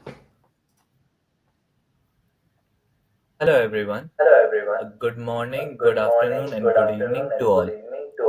Here we are submitting the hackathon for track 3, which is dashboard and UI. So we are mainly focusing on Midnight Blockchain Explorer. And we have created this repository, and within it, all of the source code is present. The getting started commands are simple. You need to have Next.js installed, as well as running npm I and npm run. Apart from that, there are no other requirements. Or if you just want to test the project, there's a live version of it in Midnight. Search /navy.vercel.app. So over here in the code, it follows the Next.js project directory structure, and you'll find the main file in source/app. Over here, you'll find page.js, and opening that, you can see all the logic of our code. It is a single page website, and all of our actions are mainly done here. So the main API used to get response from the blockchain is this one, which is indexer.testnet midnight network. So it is a GraphQL API that takes in a transaction hash and returns whatever the details it has regarding it. So let us get into the demo of Midnight Blockchain Explorer, what we have created. You can find it in the URL Midnight Search Navy Vercel app. It is live and accessible for everyone. So over here, you're first greeted with the transaction hash input field. In this, you can enter the transaction hash as you like. So I've already copied a transaction hash of mine. I'll just enter it in, and I'll see what response it gives me back. So over here, it returns all the public information regarding the transaction hash. And we can see details regarding this, what address it was called to, and all those information that are public can be viewed over here. This is our Blockchain Explorer project so far. With the limited time, we made simple functionalities, but obviously the scope in a Blockchain Explorer is a lot more, and a lot more can be done within this file as well. On it, and keep adding more features, including improving the UI and other things. Thank you very much.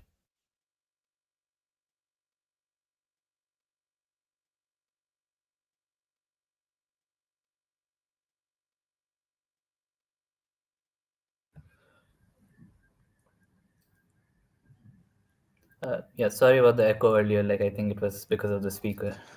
Yeah, it's been fixed. It's fine. So I've seen some blobs of data as part of the output of the calls, and I was wondering whether you try to decode it and try to make sense of it. Like a few of the hexes, like I wasn't focused on decoding it as such, but like the script address and as well as transaction other details, time and those things. I was thinking of displaying just the key things and removing the other parts so that it's easier to read. But like the time kind of ran out, so I just kind of submitted as it was. Okay, thank you. I'm just going to, as somebody who's been web development for some time, what I would say is that some of the structure of the code was, one page. I know where you're starting from, but I think it would make contribution very hard. You'd probably end up with people coming in and tearing the kind of getting the API structure separate from the UI side, if that makes sense. But I do appreciate the fact that you've written something that's quite common on JavaScript or Next.js. So, but I would say that for me, there was, and also the other side of it, and this is just a kind of when you first got into it, you had to know the transaction that you wanted to go and see. Whereas I think it could have been quite exciting to have an ability to just jump in and click somewhere and actually see something. And I think, so yeah, like I said, first hackathon, really appreciate it, but it does feel it felt like there was a little bit more that could be done, if that makes sense. And I hope you take that as a fair criticism. Yeah, definitely. Like I agree with that. That's why I wanted to work more on it, but like I was scared about making changes right after submitting it because there were rules regarding that. So yeah, I'll continue working on it after this hackathon is over. Awesome. I have one question as well. Nice project, and it's the same question I did to the other project, building an explorer. Since you're coming from Cardano, I guess you've heard about Maestro, right? Okay. Yes. So my question is like, have you gone through what Maestro is building already in Midnight, what they are offering, and how you can take advantage on what they are doing? Not sure if you took a look. No, but currently, like as such API we don't require because the indexer API was working for the transaction hash. But for additional tools like checking all the transactions as they're happening on, I would like to look at Maestro, like what they're doing as well. I think they're related to the API, right? They're providing APIs, if I'm not wrong. Okay, perfect. Yeah. My question was just because sometimes there is developers, they want to understand the technology and they want to go through the talking with the engine itself. But sometimes, I'm not saying it's your intention, right? But sometimes when you just want to build something like a product, you can take advantage of people building already at the bottom, right? Like kind of maybe Maestro. I haven't taken a look, that's why I was asking. But yeah, thank you. Thank you. Awesome. Thank you very much. Good luck and speak soon. Thank you. Okay. We got another participant, Luis from Luis team. Hi, I'm Luis. I'm joining you today from Warm Zone Event League, and I am working in a form verification project, which is what I'm presenting today. Okay, found it. Hi, I'm Luis, and in this video I will show you Weave, a formal verification tool we support for Midnight smart contracts. But first, what is formal verification and why do we need it? Every time you tap on your phone, you are sending a value to a program. Developers test programs by trying out different inputs, but they cannot test every input, which means errors can slip through. For most applications that's annoying, but for smart contracts it could mean losing money or compromising valuable data. That's why we use formal verification, to get mathematical guarantees that our contracts are safe. Formal verification turns your code into mathematical formulas, and then check if those formulas are always true. In case it's false for some values, that means our program can be hacked. Let's see an example. Here we have a function written in Compact, the smart contract language from Midnight. It defines two constants a and b and divides them. Let's extract a proof obligation from this.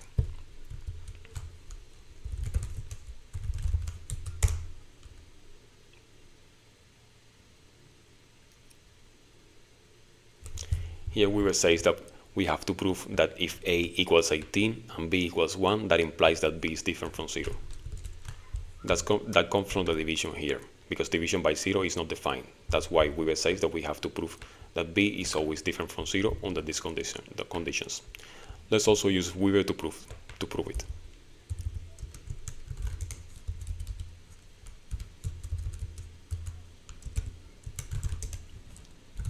Now let's run the proof.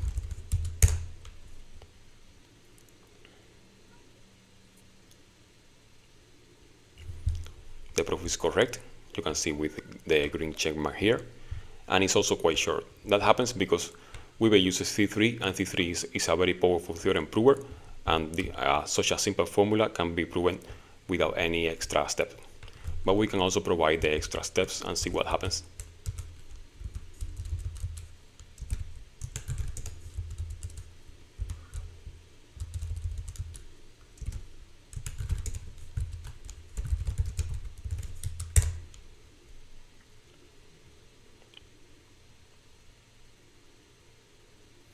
Now we have a longer and more detailed proof, and here we see it was checked correctly. This proof starts with the proof obligation that we had in the beginning, and then transform this proof obligation into true, which is always valid.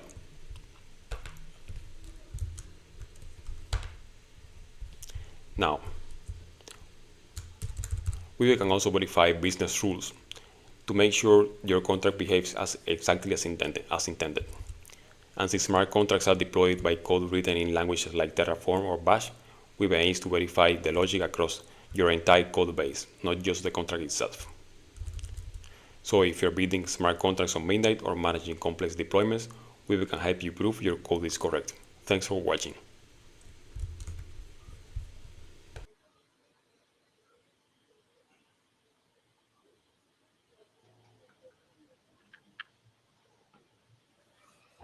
Questions?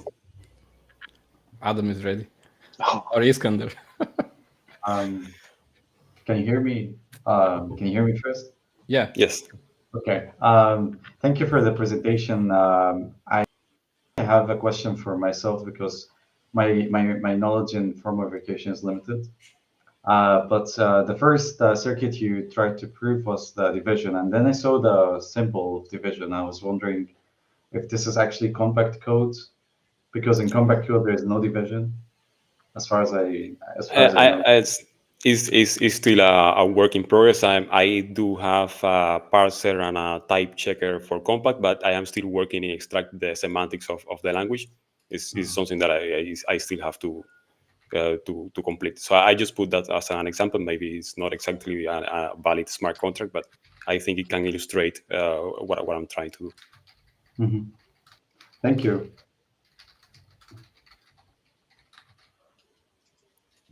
I would just wanted to say that formal verification of smart contracts is an absolute need. I don't think it's something that we can get away from, because this costs money. This costs real money if you get this wrong. So and this is part of part of the business of building dApps, but the other part of it is making sure those smart contracts are absolutely logically valid and correct.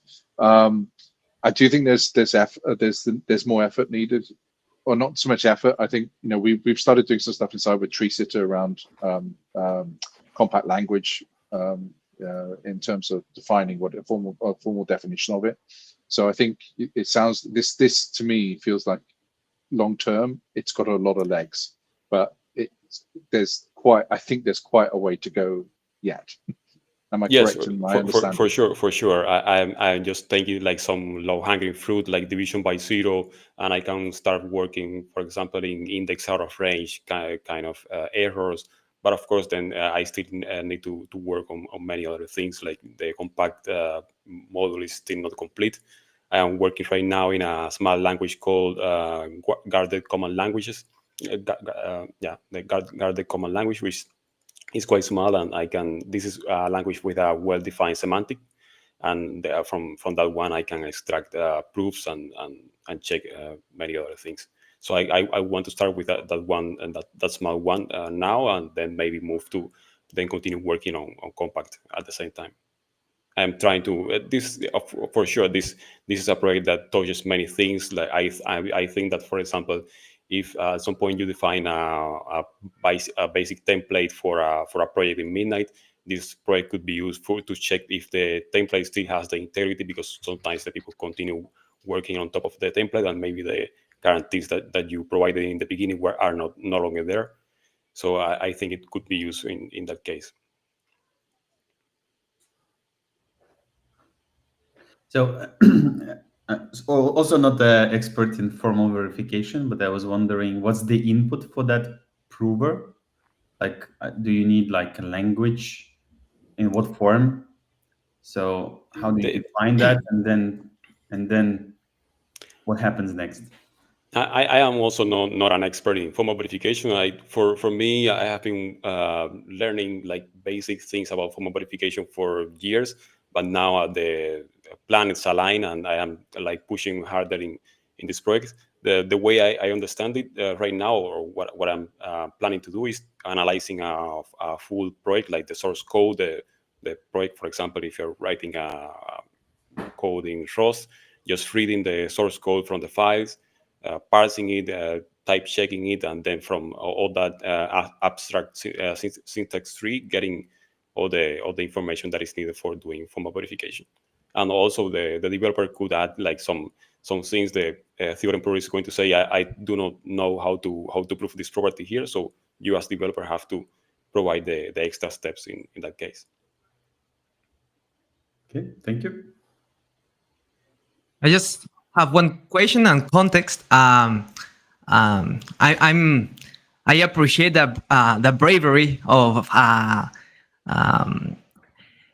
this technology. What I've heard so far, like in Web2, you're like, if you want really complicated things, understand caching. Then, if you want more complex things, learn CK. And if you want really complex, okay, go into formal verification. And I'm coming from Cardano, and I've heard a lot about this formal verification, since everything is built using this technology, and dApps are expected as well to use that. So my question would be, from Cardano, we heard a lot about Haskell, Agda frameworks. I've seen that you're using F# and C3. Why you're using this technology? It's just a personal preference, or there is any reason behind? There is a reason behind. You were mentioning that you find like formal verification like the most technically challenged thing. I don't think so, but maybe for me something related to cryptography is more challenging, because I know even less about cryptography. But the thing with the advantage of Weave, the thing that is an advantage of Weave, my project, over Agda, for example, is that Weave uses predicate calculus, and predicate calculus is the exact same logic that we use inside if and while statements. So people already know how to write an if, people already know how to write a while statement. So it's this basic Boolean logic, and the difference with Agda is that Agda use a different logic that is based on dependent types. And dependent types is slightly different. You have to provide an evidence of that something is true. This is not the way people are used to think about Booleans or to think about proofs. So in my case, I think I'm giving the developers an easier logic to write the proofs. And F# is there because F# it makes easier to write DSLs. And right now, Weave is just a DSL on top of F#. So that means that you have an IDE, you have auto-completion, you have syntax highlighting. In the future, it could become a language that can be parsed like any other. But right now, I have good support from just writing a DSL in F#. Perfect. Thank you. Yeah, it makes totally sense, because at the end, the easier the technology, more people can implement it, and the cost goes low, right? Something that Adam mentioned, and I try in Cardano, whenever I try to do the formal verification, was like, okay, this is going to put me out of market. But yeah, thank you for your feedback. You're welcome.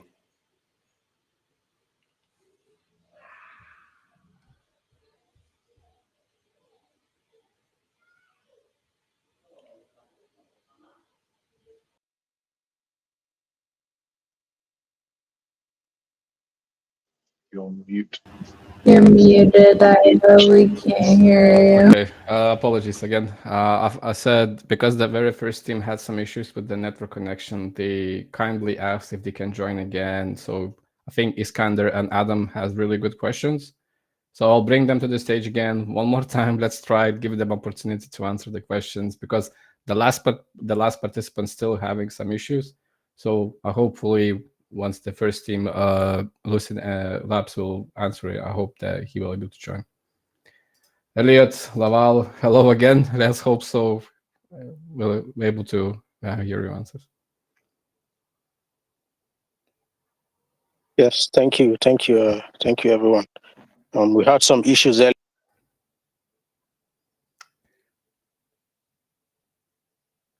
He seems to still have. I think the issues persist. By the way, I'm really quite happy to write out the question and get it asked afterwards. Okay. Answered afterwards. But I think it was primarily, mine was about marketing and how you take this forward as becoming a standardized protocol that everybody adopts.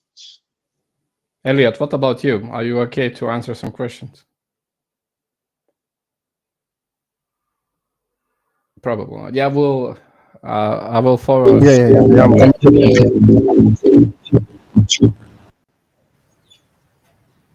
Are you guys Hello, sure? can you hear me? Yes. Okay. So I believe Lawal must have introduced the team and the project earlier on. So like you said, you have questions, so I'd be open to questions from you. Yeah, it's Adam here. My question was around how you take this to market and get this to become like a standard protocol that people are aware of and are using. Because I think it's got a lot of legs, but I think it needs. I don't know if this is a market. Yeah, how do you get it market adoption? So like in the video, there are several use cases one might want to use Statera for. Statera is Eve inspired, just like what we have on Ethereum ecosystem. So what Statera is for, like a user might, for instance, users can come to the protocol and then maybe they need funding, since it's going to be a stable coin, one that users can also use. Okay, let's take a perfect example. Say a user has token in their wallet and they feel like, okay, this token is not a stable coin, and then my goal is my liquidate in the nearest future. This user can decide to say, okay, they can come to Statera protocol, deposit it as part of collateral, and take on our stable coin, which gives them this leverage. At least they have something to hold on to, and then they can go ahead and use this stablecoin wherever they want to. And then when they have this the bet which they've minted from the platform, they can bring it back. So that way, it can also help users manage their funds. Yeah. If I didn't answer your question correctly, you could let me know. No, that's good enough. That's good enough. So can I put some word to support what Elliot said? Sure.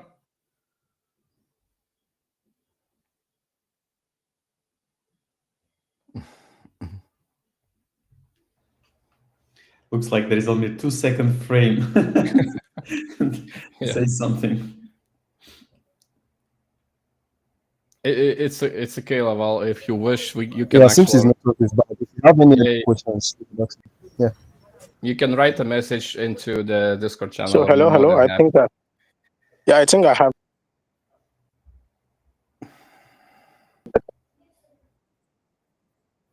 I think we are heavily driven by community sentiments and all of that.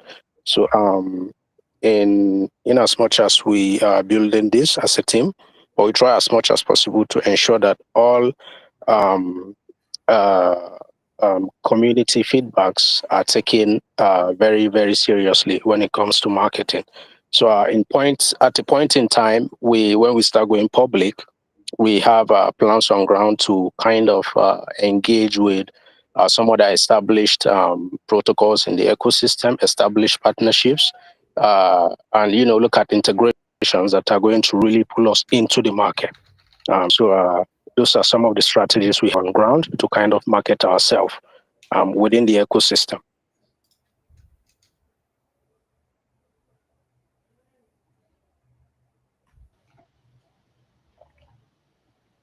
I hope this answers your question, Adam. Is Thunder? Yeah, hey, I can ask or leave a comment on the code if you guys still hear us. So I think after I read the code, I think there's misuse of the disclose function, because I see you guys use it everywhere, and it's more meant like for being used in like witness functions. And yeah, the other thing is I think there is a missing verification for the private metadata you're getting from the witness function. You're using it right away without making sure of this.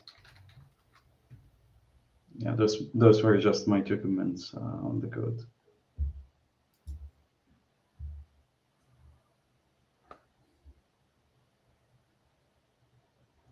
Are you guys still on?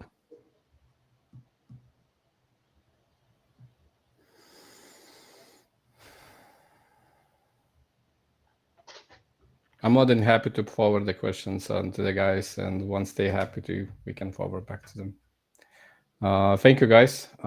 Yes, please. I'm really sorry. Our network is really terrible today, and it's really unexpected for us. We're really sorry. But we can answer any questions in the text in Discord channels. So sorry about this experience. It's okay. Don't need to. It happens to the best of us. Have a great evening, and yeah, sure. Just we will send the questions so you can answer them over there. Okay. Actually, we still got 2 participants. Okay, so the next one is we got Nestor, and the project name is Midnight PI. So Nestor, hello. Hello, everyone. Thank you for this opportunity. I'm Nestor. I'm a computer engineer. I have a company called Together. We are creating new tools, new SDKs for join new developers from Web 2 or even non-technical people to the Web3 and blockchain. So that's why I created this new project. And later I can explain why this project, why this language, why a simple SDK. That this is in the video. Thank you. Okay. Hello, I'm Nestor Campos, and I am the developer of Midnight Pi. Midnight Pi is just a Python SDK to interact with Midnight blockchain. Why? Because also I'm a teacher. I teach in universities here in Chile, and I try to teach more developers what is blockchain, how they can interact. But most of the developers, they have knowledge, experience interacting, for example, with C#, with R, Python, and other frameworks, not just TypeScript. So that's the idea, to enable more developers to join in the blockchain communities without understand or learn a new language, starting from the languages they know right now. And that's the idea, using at first Python. And with this SDK, you can interact in decentralized applications, in notebooks, for example, Google Colab, in big data frameworks, and more. It's very simple to interact. At first, for example, right now, you need to install the requirements. I install all the things before that. Also, of course, you need import, execute in the language in Python, then import this SDK and interact at first with the instance for the client for the network to interact with that. And let me show this one.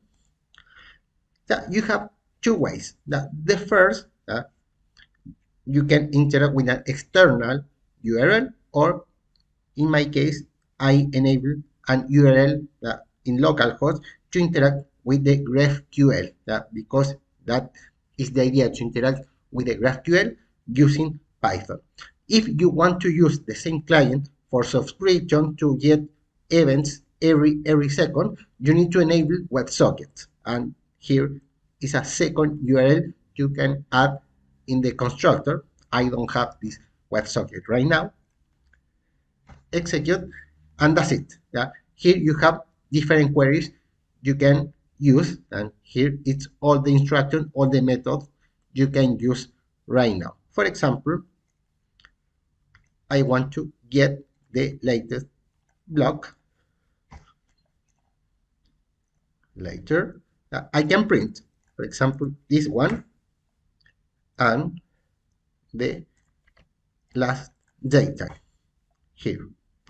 And that is very simple. That's the idea with Midnight Pi. The idea is to join or get more developers in the Midnight ecosystem without learning a new language from Python.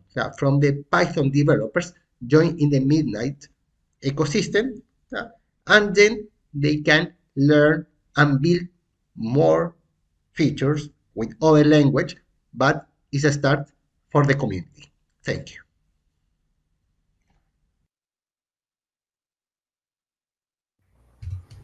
Actually, personally, I love this the most out of all. I mean, everyone is good, but because I love Python myself, I'm building lots of stuff on Python. I look at this really cool. And then finally, if I'm gonna be able to do it properly, I'm going to build some stuff as well on Midnight. So, well done, Luis. Thanks. Okay, I was not a judge, so that is previewing that he loves that. This is great. Is it me or that was slow? Yeah. No, yes, I can hear you very well. Sorry. You mind if I start with the questions? Yeah. Yeah. I do think it's good to see Python being used. For me, this felt like a very sort of an ability to basically create an interactive blockchain explorer almost. It's the fact it felt like that. Is that the way you see this growing as a concept, or do you see it much and as just as a library that you just consume and use within Python scripts? Yes, the idea is to connect that. For example, that's why I created in Python. Just for example, I'm a big data teacher in a university here in Chile. So I teach to Web2 developers or data analysts, non-technical people, about technologies. And mostly here in this region, in South America, Python is one of the most languages used right now. Yeah. Of course, with this SDK, you cannot create a smart contract. That's why you need TypeScript, Compact. But it's a transition that I see this SDK as a transition for Web2 developers and non-tech people to Midnight. So starting maybe to make a analysis, big data analysis, and use the create dashboard. That's the idea. To maybe your first. For new Web3 developers, maybe your first application is not a full decentralized application. Use it a smart contract. Maybe it's just dashboard, and that's the idea. It's a transition. That's why other developers here are more expert than me to use a smart contract or create project with that. For example, to scaffold new smart contract. But that's the idea. And of course, I need to improve this SDK to add more features, more functions in the future. There was a quick question from the community. How do you deal with different versions of Python and the import issues?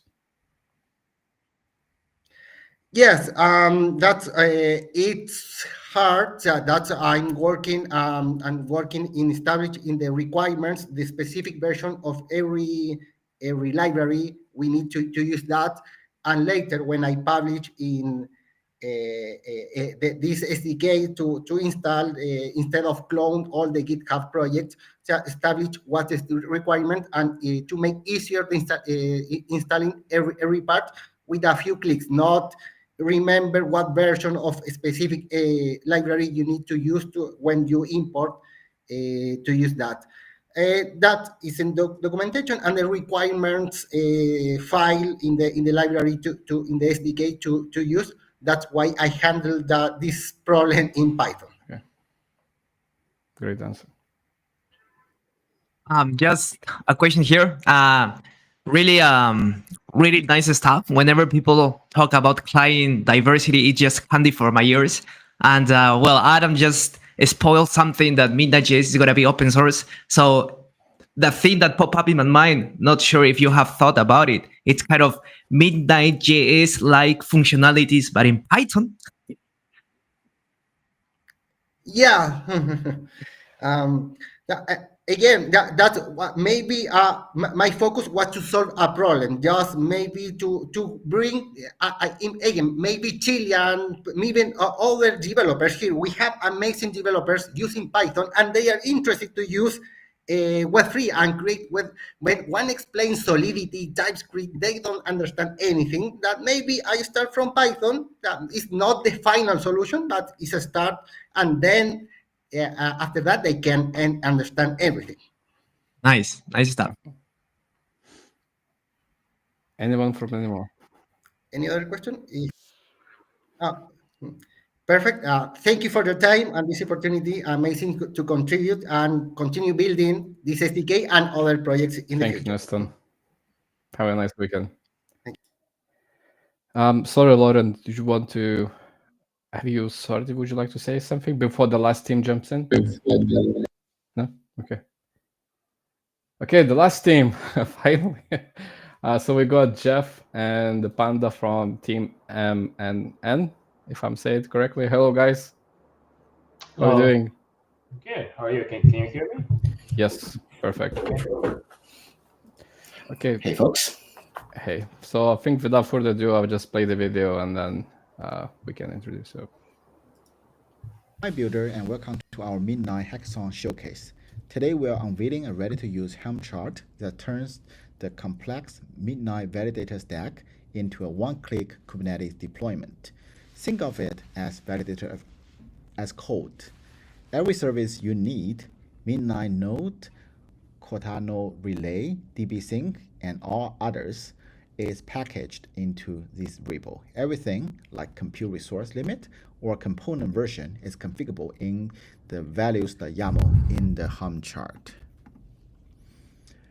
It runs unchanged on any Kubernetes flavor from on your desktop or laptop, Minikube or Kind, or any cloud provider like GKE or EKS.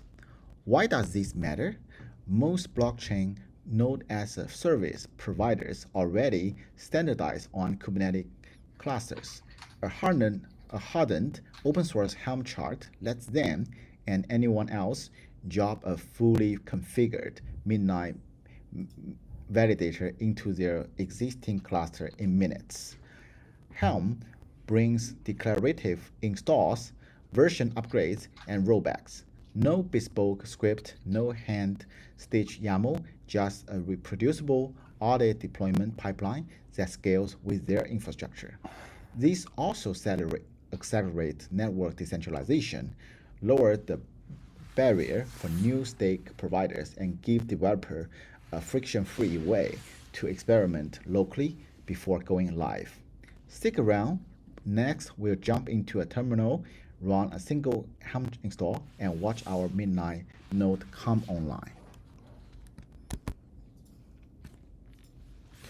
I'm already cloned the repo into my local laptop. And if you are interested, I also configured the request and memory to fit my local laptop deployment needs. So all the preset value were recommended in the official documentation, but all the value I set here are smaller one, which is for testing purpose. Now, let's just do one helm install from the documentation. Okay, you can see this, the helm is already installed the components.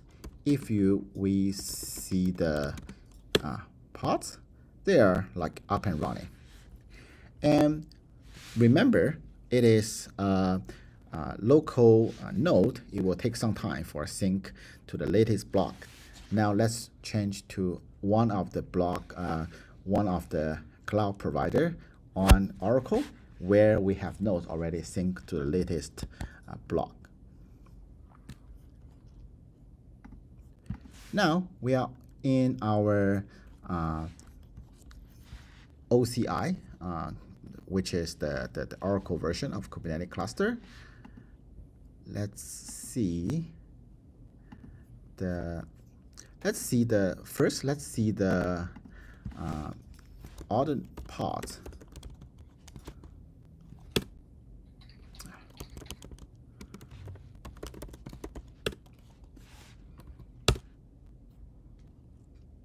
Okay, they're up and running, and let's see the what's their progress on syncing the latest block.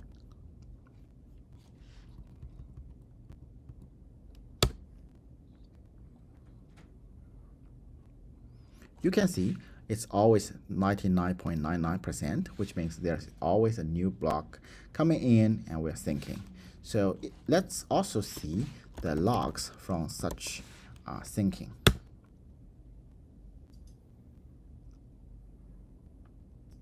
Yep, you will see we already catching up the latest block and happily validating.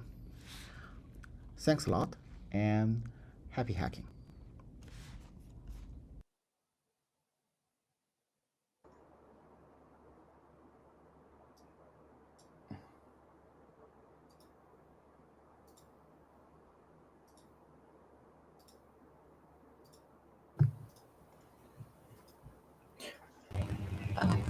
Apologies.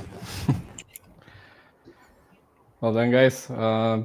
Judges, maybe let's just introduce very quickly for 5 seconds, and then we can go to the questions. Jeff? Sure. Yeah, I can go first. So the software developer working on the cloud, specifically on the domain of Kubernetes. Yeah, so basically we're a Kubernetes developer, and we met the team in the Consensus 2025 in Toronto. We found it interesting, and we're saying, okay, we're Kubernetes experts, observability experts, so we want to just, and personally, I have been interested in validating for blockchains for a long while, and I say, okay, we would do something for node as a runner kind of service on Kubernetes as an idea. Judges, your turn. I have a. Yep. Okay, Adam, go ahead. No. All I was going to say was I think this is one of these things again around orchestration, which I think is really important, and it's aimed. There are different aspects we're looking at here, and I think anything that makes managing nodes is really is useful and really powerful. But it also, to a certain extent, you're looking at what you're doing there, and it doesn't look that interesting, but actually it's really, really important. So yeah, really appreciate the project and thank you for it. Yeah, Eric. Yeah, and well, I'm not an infrastructure expert, and connecting what Adam's mentioned, right? Normally the infrastructure part is really important. Then comes the backend, and obviously the front end. It's who receive all the process, right? But and that product and that feature that you're offering, actually, I consider it really nice as a app developer, because something that I experience myself is kind of getting into lock-in products. So I started using that product, and then when they are out of market, I'm kind of like, okay, not sure. And nowadays, what I see products doing is they are offering the cloud services and actually the binaries where you actually can deploy it by yourself. But something that you're integrating on Kubernetes and scalability is not just having the binaries for you to actually have a like a business ready application, right? You need to have all this deployment stuff. And actually, it's kind of the first time that I see somebody kind of creating a product for developers to actually, okay, you can use an indexer services offering by somebody, but if you want to hold it by yourself, that I see a lot of future in businesses, for example, that they don't want to share their private data using cloud services. And we see it a lot here in Latin America. And I found your solution really interesting, and congrats, guys. Yeah, thanks a lot. And I think like in my previous example, our main day job is about like doing cloud and a developer.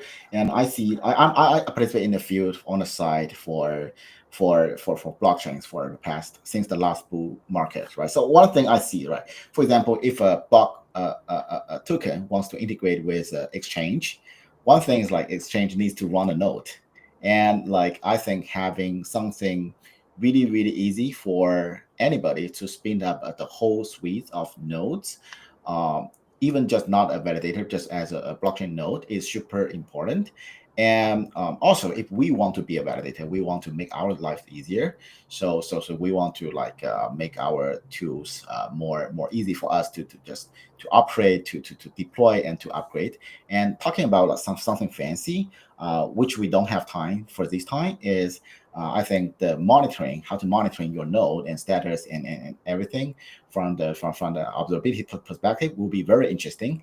We don't have time, but that's kind of the thing. If we were have more time, we would just do that, and that will be more eye-catching. But that's the thing, you know, the majority of you guys that are participating in a hackathon, even though you don't have a lot of time, but you're creating amazing dApps, even just as example. So keep working, keep building. I'm sure you will have something amazing. I also have a question whether you considered using Terraform as well, like terraforming the node as well. So there are two layers, right? So if you think about the problem, Terraform is for cloud infrastructure. Basically, Terraform is more or less about like, okay, how can I start to preparing an infrastructure, either a bunch of VMs or a Kubernetes cluster. I think the Terraform can go hand in hand with Helm. Helm is for workloads, so it's like you need to have infra, then you have a workload running on top of that. I think that's a great idea. So if by having a Terraform to create some infrastructure, and then also have the Helm chart to deploy that the whole node on top of that, that would be super cool. Actually, we are deploying Kubernetes workloads with Terraform. So basically, not using Helm, because just like I have an opinion around like this templating language, which is not that. I mean, it becomes very complicated when you start templating things further and further. So yeah, just saying. I mean, just another idea for the next hackathon. Yeah. Any more from anyone? Well, thank you guys very much. Great work, and I hope you see you building even more. Yeah, thanks. Have a great weekend. You too. That's my video. Just I do. Yeah, you're a bit a robot again. Well,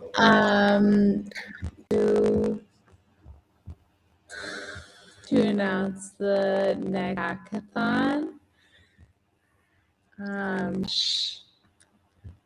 Yeah. That being said,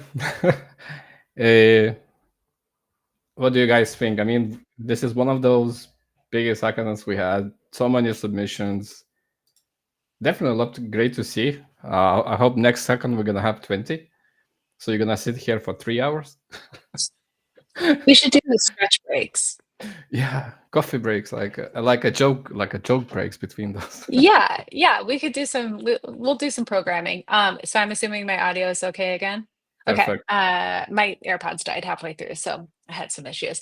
But yes, as I wanted just to share with everyone who's still watching, that our next hackathon theme is, we're calling it the mini dApp hackathon. And so what that means Mini dApp. So what that means is we're inviting folks to build small but powerful applications that highlight a single feature or use case of the protocol. So I think it's in response to hearing feedback that building full-fledged applications in a really short amount of time is overwhelming, just as you alluded to at the beginning, Iva. And that is why this new hackathon will focus on polished, lightweight prototypes, one creative, well-executed slice of a dApp. And actually, you know what, I'm going to share a link because we've already put all of this live up on a site. I'm going to put it in as the Midnight chat into the YouTube, although I'm not sure everyone's watching it on YouTube. I'll give you the link right now in our private chat. There are 25 people that are actually watching. Okay, awesome. Actually, today also, this is the first hackathon where 1,500 people watch across different channels as well. So Today?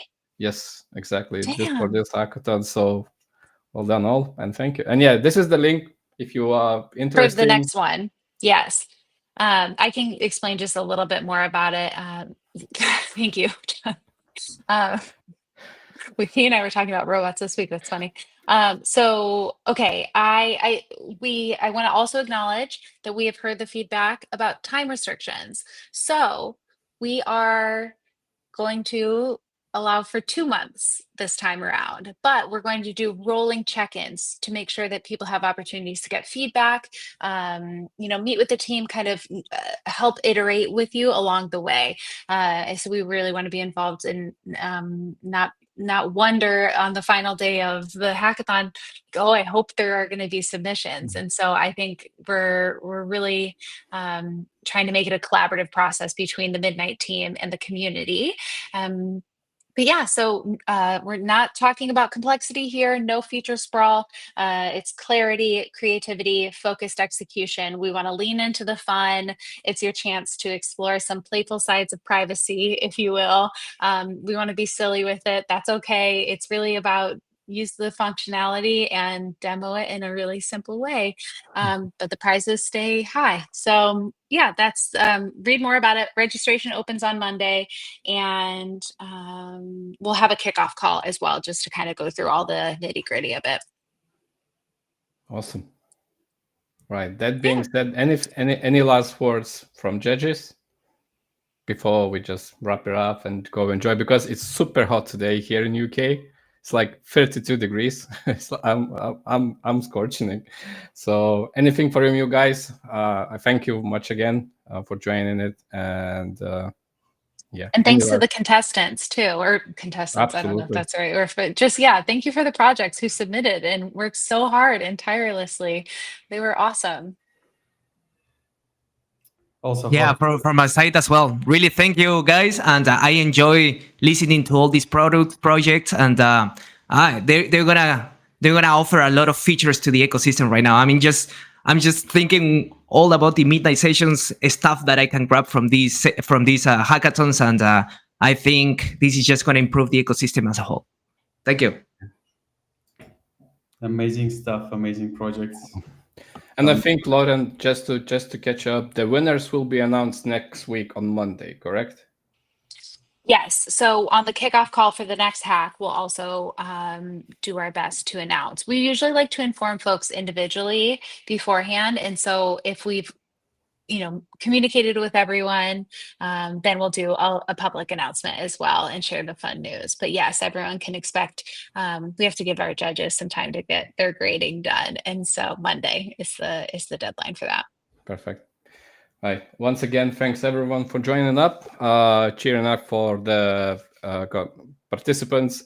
If you do have more questions, or you would like to test their applications, please join Discord.